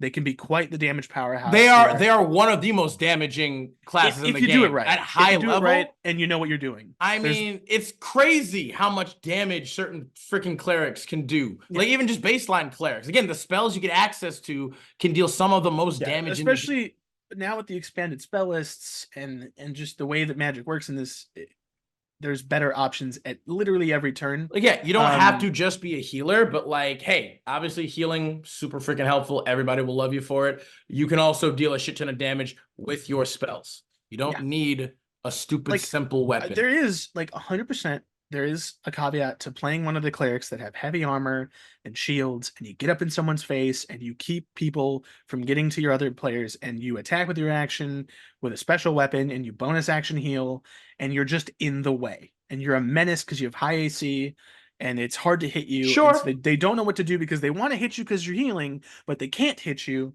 And there's a way to play it like that, right? This isn't the subclass to do that in. So the divine strike thing is not. I don't like it. And let's go with the last one. Improve duplicity. At 17th level, you can create up to 4 duplicates of yourself instead of 1 when you invoke duplicity. As a bonus action in your turn, you can move any number of them up to 30 feet to a maximum range of 120 feet. Cool. It's a 17th level ability. I hate to be that guy. You where do you create? Does it say where you create them? You can within 30 feet of yourself, same as the last one. Okay. So you create 4 of them. Within 30 feet of yourself, and you can move them up to 30 feet in one turn to a maximum range of 120 feet. So at most, you can use them to then be able to direct your spells to different areas that are not within your range. Albeit, and I hate to be that guy, in most D&D maps, it's not going to make much of a difference. That is one thing I agree, and I also don't like, is that I wish, like, I usually for my D&D games, if I'm able to get a map, I usually try to make that map freaking big. Like we want a lot of space. I feel like a lot of game sessions, that isn't necessarily a problem with, you know, the feature. No, it's the logistics of how the game's actually played.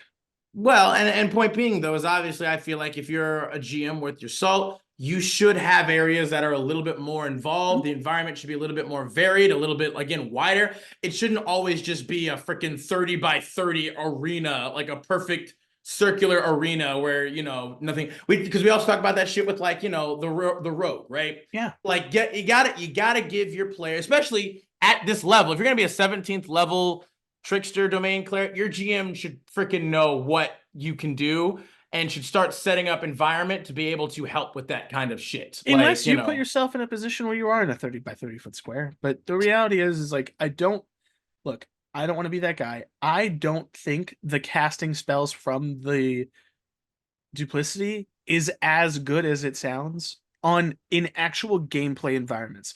Like, obviously, hey, if you're hiding in a bush with a spyglass and you have your thing walk 120 feet in front of you and the enemy thinks that's you and you just keep casting spells through it, I guess, you know what? That is an interesting way to play this class. I mean, they don't even know where you are. Not just that, we could also say, for instance, as long as, again, the main body can hop out and see, like, you could literally have 4 of your guys or 4 of your duplicates just stuck to like 4 other of your teammates, right? They can move with your teammates. If at any point they go down, you can instantly just heal them back up then and there. Like, well, you can just cast it through them.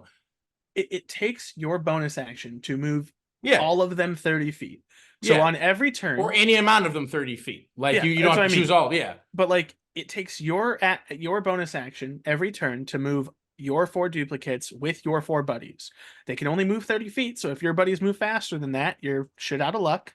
And then it would take your action to choose which one of them you want to cast a spell through. Well, Is that a viable way to play this? 100%. If any of them move out of 120 feet of your range, they are gone. So you have to then position yourself well. And if you're in between all your allies and they see you and they fire at you and you lose concentration, it's all for naught anyway. That's the biggest problem, is that it requires concentration. That's what makes the whole invoke duplicity thing really shitty, because if you just get hit with an AoE effect, for that matter, even if there are two of you within that range or whatever, like, it doesn't matter anyway. You have a freaking, ancient red dragon who breathes fire. That's like a 90 to 120 foot cone, whatever the hell it is. Like, that's gonna hit 70 you both. 70 to 90 damage. Yeah, the reality is that you would need someone to cast like greater invisibility on you, to where they just don't know where you are. I mean, again, you can use your actions and cast spells while you're invisible. It would at least help way more than, because the problem is you can't cast any other concentration spells. No. Someone casts it on you. No, that's what I'm saying. Like, even if you were greater invisibility, some of the best like cleric spells are still also concentration.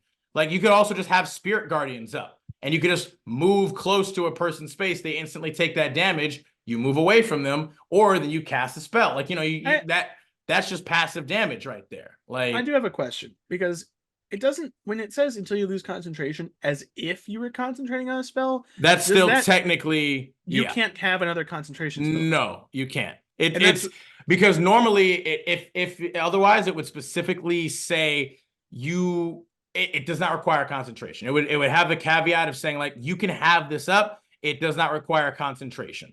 But if you're saying, like, you have to concentrate on it, like you were concentrating on a spell, that means if you concentrate on a spell, you would then lose this effect, because you are having to do it exactly like you would be concentrating on a spell.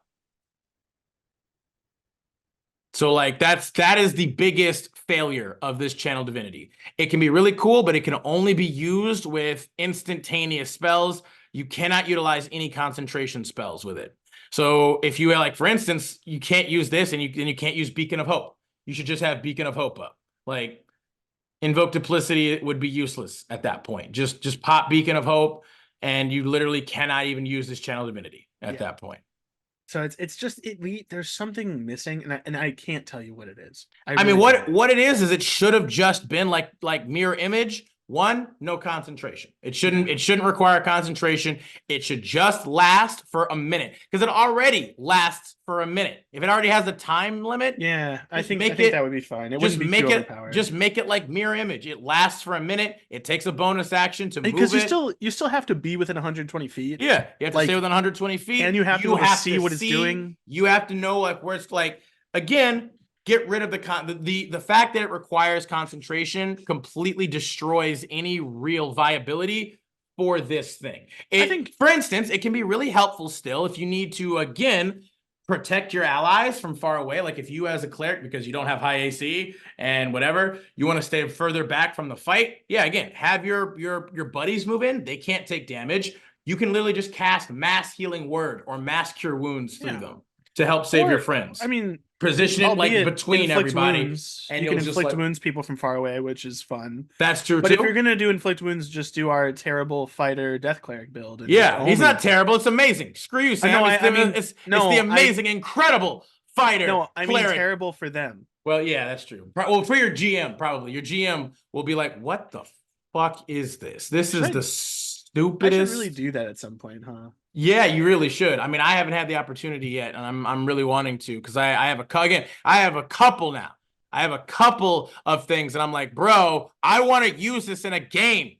Freaking invite me to one of your games as a guest, and I'm gonna come in with one of these characters as a guest character, and just shit all over all the GM's encounters with these characters. Yeah. And we should record it and show everybody. So we'll do a level 20 battle royale, and one of us will play the death domain cleric with 3 levels of fighter. Yeah, and then we can play one of the other, like, well, we should do that once we do a couple more, like, dude, what ifs.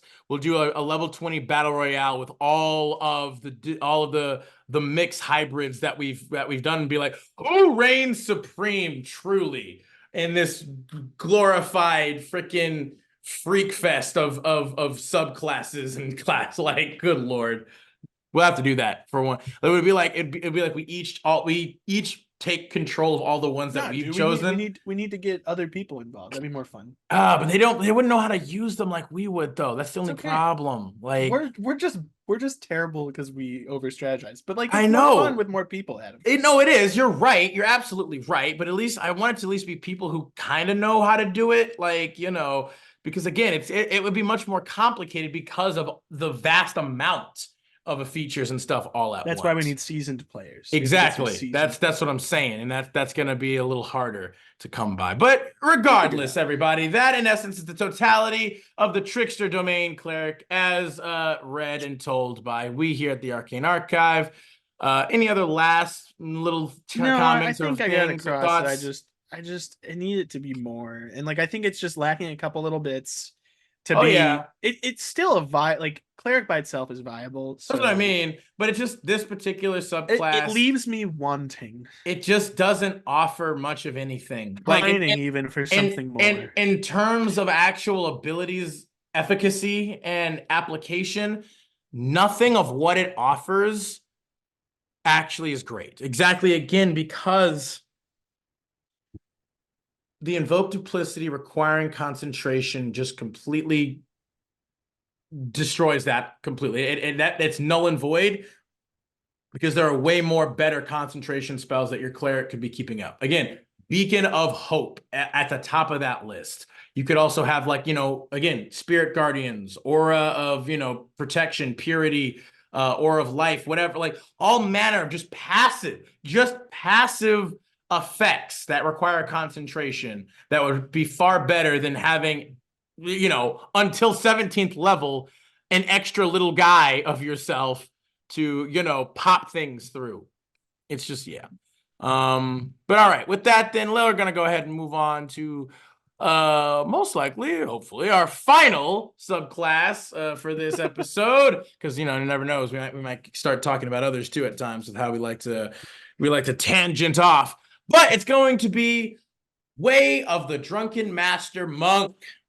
So, without further ado, the Way of the Drunken Master teaches its students to move with the jerky, unpredictable movements of a drunkard. A drunken master sways, tottering on unsteady feet, presenting what seems like an incompetent combatant who proves frustrating to engage. The drunken master's erratic stumbles conceal a carefully executed dance of blocks, parries, advances, attacks, and then retreats. A drunken master often enjoys playing the fool to bring gladness to the despondent or to demonstrate humility to the arrogant. But when battle is joined, the drunken master can be a maddening, masterful foe in combat. So, for this particular subclass, you get a total of 1, 2, 3, 4, 5 features. 2 at 3rd level, 1 at 6th, 1 at 11th, and 1 at 17th. Starting at 3rd level, when you first get this subclass, you gain bonus proficiencies. You gain proficiency in the performance skill if you don't already have it. Your martial arts technique mixes combat training with the precision of a dancer and the antics of a jester. You also gain proficiency with brewer's supplies if you don't already have it, because like you're going to be doing a metric shit ton with brewer's supplies. Yeah, brewing your own. Yeah, no, I get why. I absolutely understand why they did it. It makes sense aesthetically, but the problem being is it's like you ask a GM, hey, I'd like to start brewing my own beer or my own ale or my own liquor or spirit, and they're gonna be like, okay, what do you use for that? Well, technically, you could just say, maybe wisdom, since you're a monk and you're kind of just making, so you could say intelligence, I guess, because you like your mixing stuff. Maybe, I mean, you can say dexterity because you're mixing. I like nature again or survival.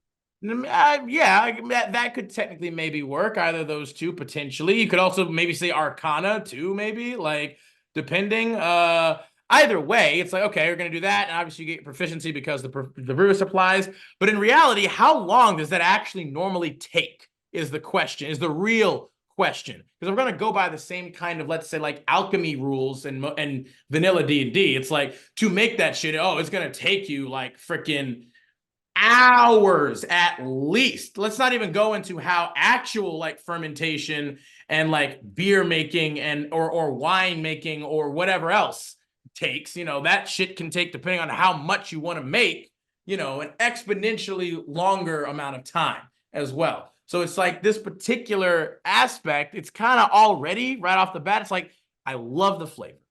It absolutely makes sense that you should be proficient with brewer supplies to be able to make your own brew, your own spirits, all that stuff. I love it. I love that. But the problem being is the mechanics behind it, unless your GM chooses to kind of just hand wave a lot of the more annoying, less convenient aspects. It's like, when are you ever realistically going to have time to actually use your brewer supplies? Realistically, like, you know, it's like, yeah. Continuing on, we have at third level still your drunken technique. You learn how to twist and turn quickly as part of your flurry of blows. Whenever you use flurry of blows, you gain the benefit of the disengage action, and your walking speed increases by 10 feet until the end of the current turn. You know, not bad. It's not horrible, you know.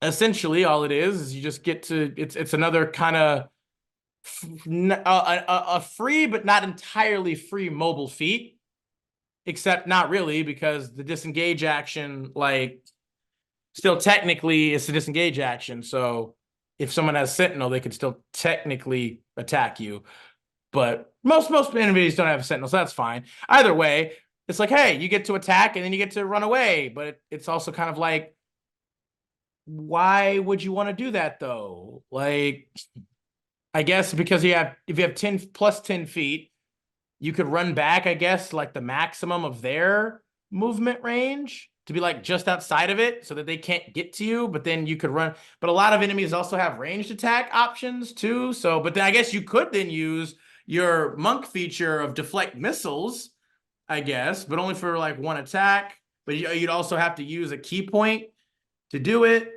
Or no, you only have to use a key point to send it back at them, to be fair. So maybe that could be a cool, maybe that's the intention. That could be a cool little sequence of events. You go up, you hit them, you flurry of blows them, then you use your drunken technique to like fall back 40 feet, you know, at base level or whatever. They move up 30, they can't hit you with their melee attack, so they fire at you with their ranged attack. You use your deflect missiles ability and then another key point to fire back at them with it. Like, I think it's just the idea of being tricksy, right? No, I get it. You're already going to have higher movement speed than most creatures, and as you get higher in level, that you're more and further away, and so. But you don't want to go that far anyway, because you're gonna have to get back up to punch them again anyway. So it's like, again, it just I like, again, the flavor of it. It definitely has that vibe of you're just going like whoop whoop, being like constantly moving around the battlefield. But it's also, again, it's just like, well, mechanically. No, this is what this is supposed to be. Is you're supposed to be able to use this to spread out your blows from your attack and flurry of blows. So like when you flurry of blows, you could hit somebody and then move over to another dude. And then hit another person. Yeah, I think that's kind of the point. Is you're supposed to. I mean, that could work, but in the middle. You technically, though, you're only going to get a maximum of 2 attacks off that, and you might want to just simply focus those attacks on the one dude instead of just trying to, like, you know, spread it out, because that again will just be less effective than just wham. You know, say the guy that you're attacking does a shitload of damage. There is the added benefit of having the option of leaving their space is huge.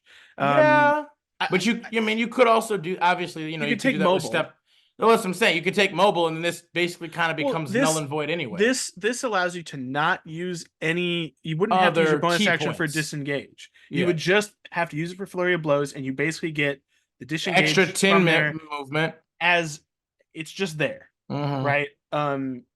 Obviously, with this kind of does stack with mobile in a way, because now you get bonus movement speed, and you don't have to worry about the disengage part, and you get an extra 10 movement speed for free. Well, I mean, yeah, again, you because you're gonna get it regardless. Yeah. So it would stack with mobile. It's not with the movement. I'll admit, speed, but it is not the flashiest of abilities. Well, it's not even just flashy, but it's also just like, it's not even like it's just not really that applicable to it. It doesn't. It only really provides benefit in way of like theme and flavor than actual mechanics. Like again, the extra 10 feet of movement, again, it's okay.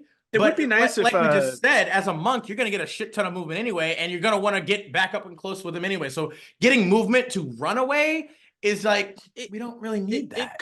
It could give you the opportunity to walk up to a guy, hit him twice, kill him, and still have the movement speed to then get to another opponent. That's definitely possible, but it would have to be, you know, during one use of your flurry of blows. Yeah. Like, you know, so you never know. I mean, again, but my point, but that's still super situational.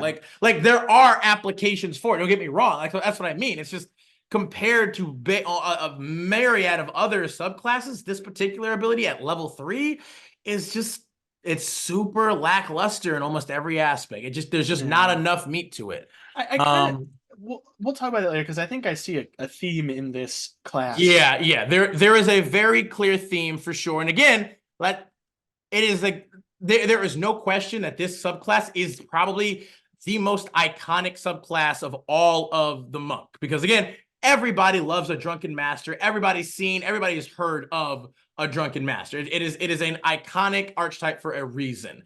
And I love that they tried to implement it in the game, but they just didn't really give it enough actual like meat to make it really worth kind of picking over many of the others. It's definitely no Way of the Open Hand. That's for sure. Well, I mean, Way of the Open Hand is its own thing too, for sure. But continuing on, its 6th level ability known as Tipsy Sway. You can move in sudden swaying ways. You gain the following benefits. Leap to your feet. When you're prone, you can stand up by spending 5 feet of movement rather than half your speed. That's okay, especially because as a monk, you know, you still get to keep a lot of your movement with that.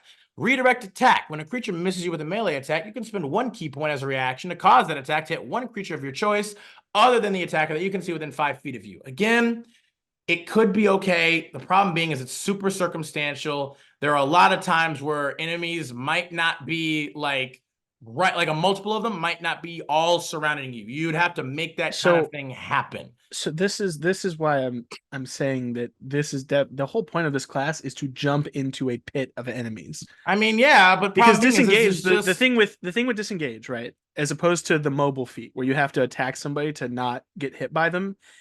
Disengage applies to everyone around you, right? So I think the idea of this class to me is more of like jump in the pit, punch a couple dudes, sway all weird like they go to attack you, you're like hit that guy instead. Like there's definitely. But the problem is you can only do that one time. I know. Like, and it's like again. That's actually the economy in D&D. I wish. Well, that's what I mean. I wish that it would have been like this ability or whatever gave you like the ability to do it with as many times you have hands available. Like you do it with one hand each, right? Or it gives you extra reactions or like something like that. Like allow you to do it twice. Yeah. Like again, well, like same thing with like your with your flurry of blows. It's like because you can use a key point for flurry of blows, you can use a key point to give yourself, because I believe Way of the Cobalt Soul does do that. Like Matthew Mercer's thing, it gives you extra reactions. You can use a key point to like get extra reactions or whatever. Which is like, that would actually be helpful for this one, because it's like if you're trying to do a thing where you're like, hey, I'm trying to redirect flow, like, you know, like a flowing river and stuff to spin my enemies' attacks against them or use against others. The problem is that even if you're supposed to jump into like a pit of people, you don't have enough meat. You don't have enough economy to really damage a shit ton of them. Like, you might as well just take like freaking Way of the Astral Self, and then you have like even more arms and stuff to attack multiple more enemies all at once. Or, you know, like you I think there's another one too that allows you to attack like even more so or whatever. In this class there is. In this class there is. Yeah, there is, but it's just like again, it's I see what they're going for, though. They're going for a one against many. But they're just not giving it enough to really be able to apply that effectively. It's hard. Moving on, we'll go to the 11th level ability known as Drunkards Luck. You always seem to get a lucky bounce at the right moment. And when you make an ability check, an attack roll, or a saving throw and have disadvantage on the roll, you can spend 2 key points to cancel the disadvantage for that roll. I mean, see, that just... okay. Again, I think it's 2 key points I mean, you're at 11th level, so you have 11 key points at this point, but it's just like, okay, like it's just gonna be a straight roll then anyway. Okay, you're gonna spend 2 key points to just do a normal thing anyway. Come on, man, come on. Like you might as well be like you can turn disadvantage into advantage. That would have been cool. So Adam, you could. Well, no, because you already have advantage, right? Hear me out. So if you flank, but you have disadvantage on a roll, say you have like blindness, right? You flank with someone, but you have disadvantage on the roll, but you're flanking, so you have advantage. That would cancel to a straight roll. If you use this ability, it would cancel the blindness to a straight roll, and you would then have the advantage from the flank. That is 100% how it would work. Rules is written. I know it's convoluted as shit. Are you sure? Because again, it technically it doesn't say you get rid of advantage. It just you cancel the disadvantage. Yes, but canceling the disadvantage would give you the opportunity to then use the advantage in front of you. Well, I'm not stacking advantage because that's not a thing. Okay. But what you are doing is getting rid of the disadvantage. Okay, that's what it does. All it does is get rid of disadvantage, right? Okay. If you get rid of disadvantage, any advantage that you could apply would then be applied. The problem being is you'd probably have to make an argument to your GM about that. Like, so it's like I mean, I'm asking you, right? So I have an attack roll at disadvantage because I have blindness on me. I use my ability to get rid of to cancel. Well, it says cancel the disadvantage. Yeah. So now there's no disadvantage. I now go to flank somebody. That would give me advantage. And because I start with a straight roll and I add the advantage to it, it's advantage as opposed to adding advantage to disadvantage, which makes you a straight roll. So I mean, I would certainly allow it, but in theory, you could give yourself advantage. You could potentially turn this disadvantage into advantage if you have enough factors in place to do so. Potentially. What I'm saying is that but it would also, but it's still not. But to be fair, again, with the verbiage that is used, it is also commonly used that it's like when you have advantage and disadvantage, they cancel each other out. And at that point, no amount of extra advantage or extra disadvantage will tip the scales in that way. That's why this works. Because you're not adding advantage. You're not wrong. Getting rid of the disadvantage. My point, but my point being, though, is the thing being is like when you use the term cancel, as they do with advantage, disadvantage, that doesn't necessarily mean that you get rid of either one. Because if you did, I would absolutely agree and say basically like when you have advantage and disadvantage, so that erases either of those two. So then you could do one or the other. Adam, I think the reason that this works is because it says to cancel the disadvantage for that roll. So that roll itself has no disadvantage on it. Yeah. But then you would be able to use I agree what you're saying. My point being is like I just based off the verbiage and how they use it for the advantage disadvantage scenario, they technically also say the two cancel each other out. So because they use the same word, but I don't disagree. I definitely would allow that thing for sure. But I can definitely see also why plenty of GMs might be like, well, just because the disadvantage is canceled out doesn't mean you can get advantage because the disadvantage is still present, so you can't stack. So for that roll. That's I can agree. I would also agree. I'd be like, yeah, you know what? You cancel this advantage, making it a normal roll. If you can get advantage, I would give it to my players. But I can definitely see plenty of other GMs being like, no, you can't stack or I think that's what they intended. I think that's why they said cancel the disadvantage. Maybe because what I don't understand though either is that like, because if they had worded it in such a way where it was like you can count that roll as not having disadvantage, then that would imply that you still do have disadvantage, and there it would not cancel. Well, but because they're saying the word cancel the disadvantage, I think to me that would say, well, then now I can count that as a normal roll, which means I could add advantage to it if I would normally have advantage in that situation. Well, honestly, I felt the opposite would have been true. They literally said like when you spend 2 key points, you get rid of disadvantage. Like you essentially can treat that roll like you do not have disadvantage. At that point, I'd be like, that's okay, what it's saying. Well, when it says cancel, though, but the problem being is that they use that same word for the advantage versus disadvantage scenario. I understand that, but like, the problem is there's too many. Yeah, I know, and that's. I mean, I think we both agree on how we rule it. Yeah, we both agree on how we feel it should be ruled, but I would 100% if I was at a table and someone tried to argue with me, I would argue till my last breath. Yeah, no, I would be like, look, this seems whatever. But either way, continuing on, we'll finish off the final capstone. I have my credentials right there. Yeah, as my name. Yeah, right there. Again, we're professionals. We're doing this. We're putting videos on YouTube. So I should start wearing a tie for this. We're obviously professionals, okay? Take our word for it. 100%. What facts? What sources? No, We don't need it's to about cite my any of that. opinion. We believe this, so it's true. God damn it. No, it's good. But anyway, continuing to the final capstone ability of the subclass, at 17th level, you gain the ability known as Intoxicated Frenzy. You gain the ability to make an overwhelming number of attacks against a group of enemies. When you use your Flurry of Blows, you can make up to 3 additional attacks with it, up to a total of 5 Flurry of Blows attacks, provided that each Flurry of Blow attack targets a different creature this turn.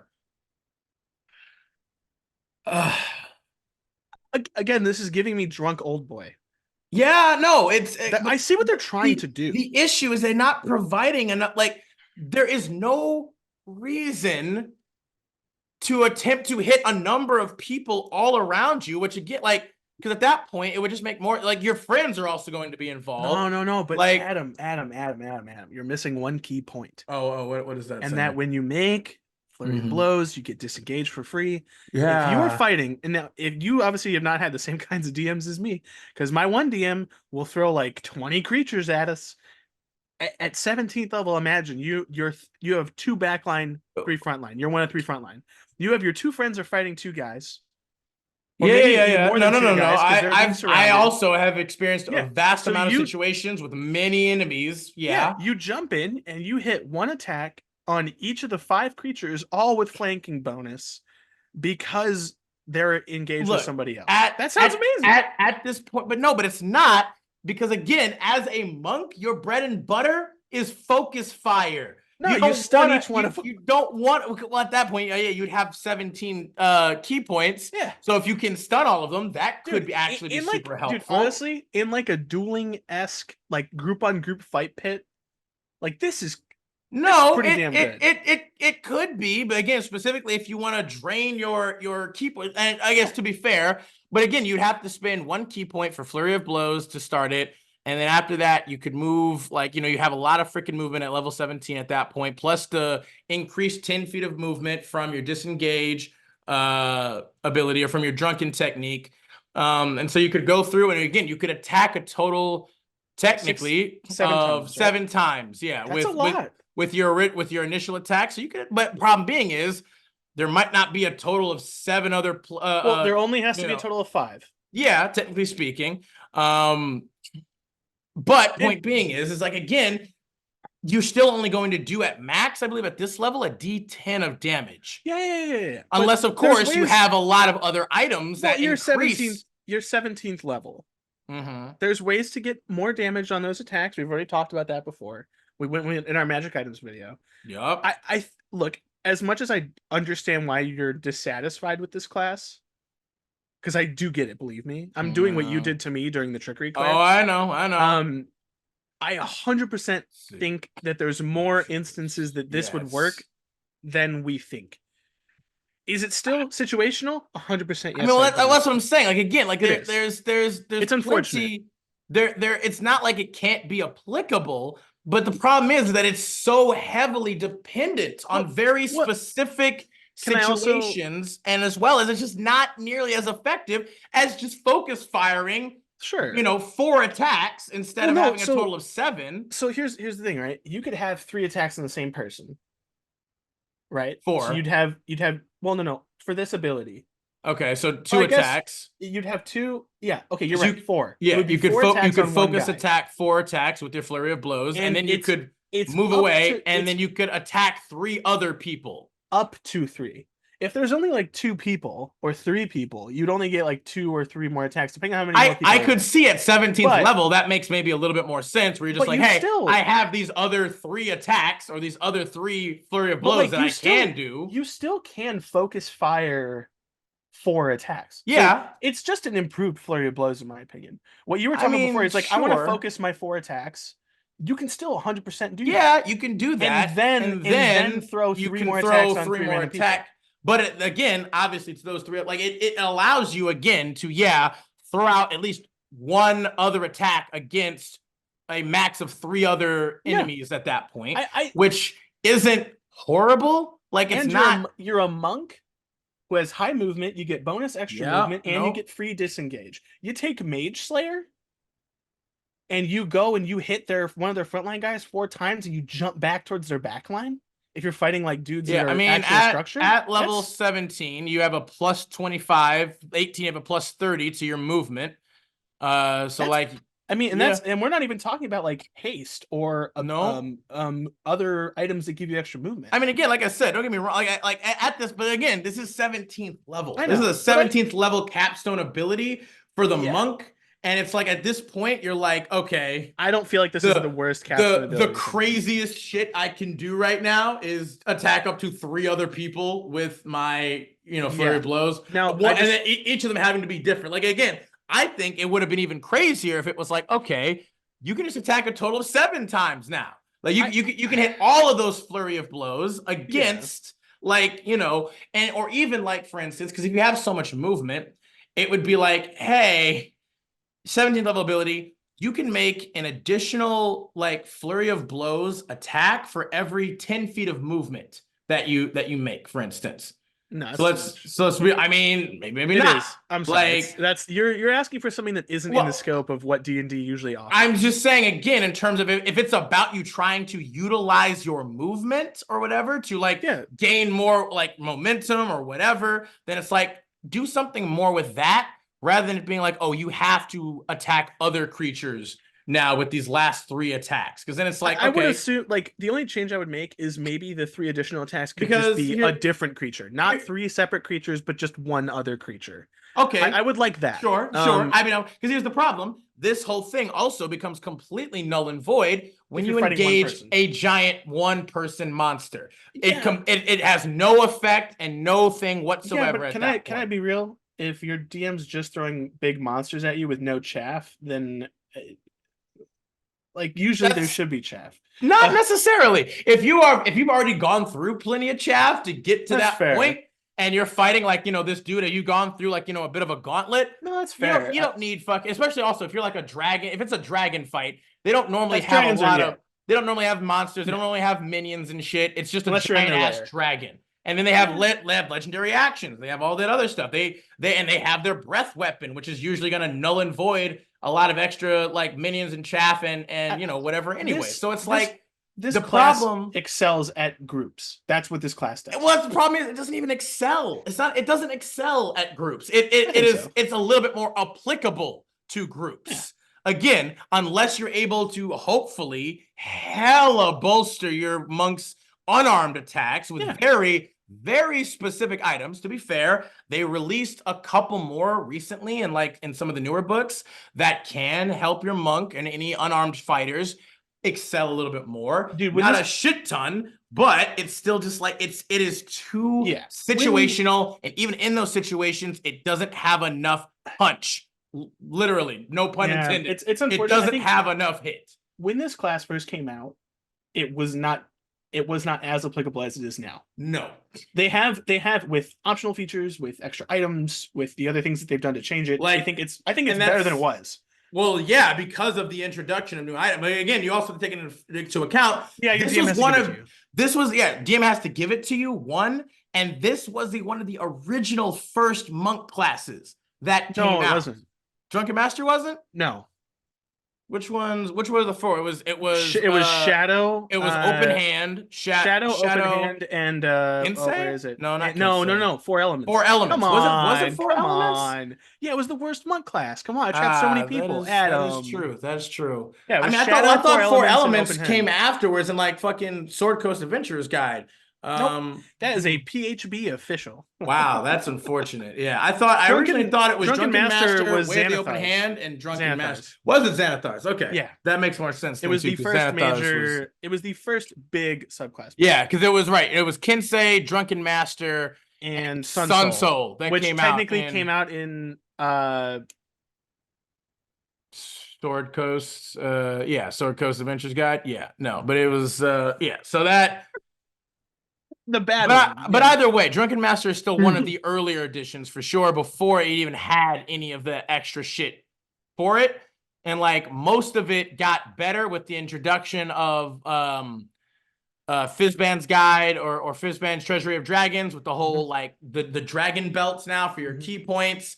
But even before that, and then freaking I think it's Guilds of Ravnica that has the insignia of claws. I think it might be Eberron. Either No, one. It's one of those two. Yeah, it's With the insignia of claws. And then along with that, so it's like, and now with the release of Spelljammer, as well as Planescape, as well as Book of Many Things, all the other stuff, like they released like a couple more gloves and like whatever gauntlets that can increase that stuff. But even then, it's still like it's too situational. You can maybe make it's still gonna be fun, because you have that role play potential. Oh, dude! Of course. I mean, it'll be fun just for the fact that you run around punching people. Well, not just punching people, but even like with the flavor. You're a drunken master. You can absolutely go like just portray him like, all right, let's see what's the yeah. Oh man, like even just again the role play potential is great, and that's awesome. The problem is the mechanics. They just do not have enough juice, enough oomph, enough hit, ironically, again, no pun intended, to really make this class truly viable above others. Like, and again, mechanically speaking, because it just doesn't like again, even the leap to your feet ability. It's like, oh, you can stand up from prone with 5 feet of movement, unless you have a specific ability that might knock you down from an enemy. You're not going to fall prone anyway. Even if you fall from a high height, you have slow fall. You're not going to take any damage from that to make you fall prone anyway. So that doesn't make any difference. Like, redirect attack. You can only do that once because you have a reaction. And then you also can't do deflect missiles then if you do redirect attack. And that's again only if there's another attack or another enemy directly within 5 feet of you. So if they're like 10 feet away or wherever, well, I think that completely is wasted then too now. It's just there's too many things that are just like you need too much other stuff to make this actually good. It's just it definitely relies on okay to potentially just nothing. Like it's okay to potentially nothing for most situations. I think it elevates basic monk if you're attacking small groups. Like if you alone are attacking small groups, or you are supporting your friends attacking small groups, it can be handy. But yeah, I see what you mean. There is a little bit of a lack of punch, as you so eloquently put it. Hey, that's what we're all about here at the Arcane Archive. Yeah, I'd be interested in playing one to see how often those abilities are actually used. As I said, it would obviously be highly up to your GM's style and how they like to choose and how actively and intentionally they would attempt to provide more opportunities for your character to do that. If they just don't, if they're just like giving you like more, because again, to be fair, that also means that it's going to be a little bit harder on them. It's going to also bog down initiative and playtime a bit if they're going to be constantly introducing a shit ton of freaking minions along with everything else. Like there's also other aspects of that are like just to get off one hit on a couple more people, we're going to potentially make the game a little bit more difficult or inconvenient for the GM. It's going to bog down initiative a little bit more just to get 3 extra attacks off, or potentially 5 extra attacks off on, whatever. To be fair, you could technically hit a maximum of 7 different people all at once. You could one hit, and then obviously you wouldn't get the well, no, technically you could spread your hits out. So you could technically you wouldn't get your drunken technique until you activated your flurry of blows. So like technically if you attacked, they would still be able to hit you unless you had mobile. They could still try to do an attack opportunity, but either way, it's just, you could do a maximum of 7 people potentially, to be fair. But it's just, it just doesn't have enough bang for its buck. And even though it has, again, everybody loves a drunken master, the potential for role play and the theme of it is phenomenal, but the actual mechanical application is sorely lacking. But hey, y'all, that's about it. I believe that's all we've got for y'all today. That is the 4 subclasses for today's episode of Subclass Discussion here at the Arcane Archive. Thank you all so much for tuning in. If you stuck with us this long, we appreciate it so very much. Please be sure to like and comment on the video, subscribe and share the channel if you haven't already, and we will make sure to see y'all in the next one. Appreciate it. Bye now. Thank you, guys.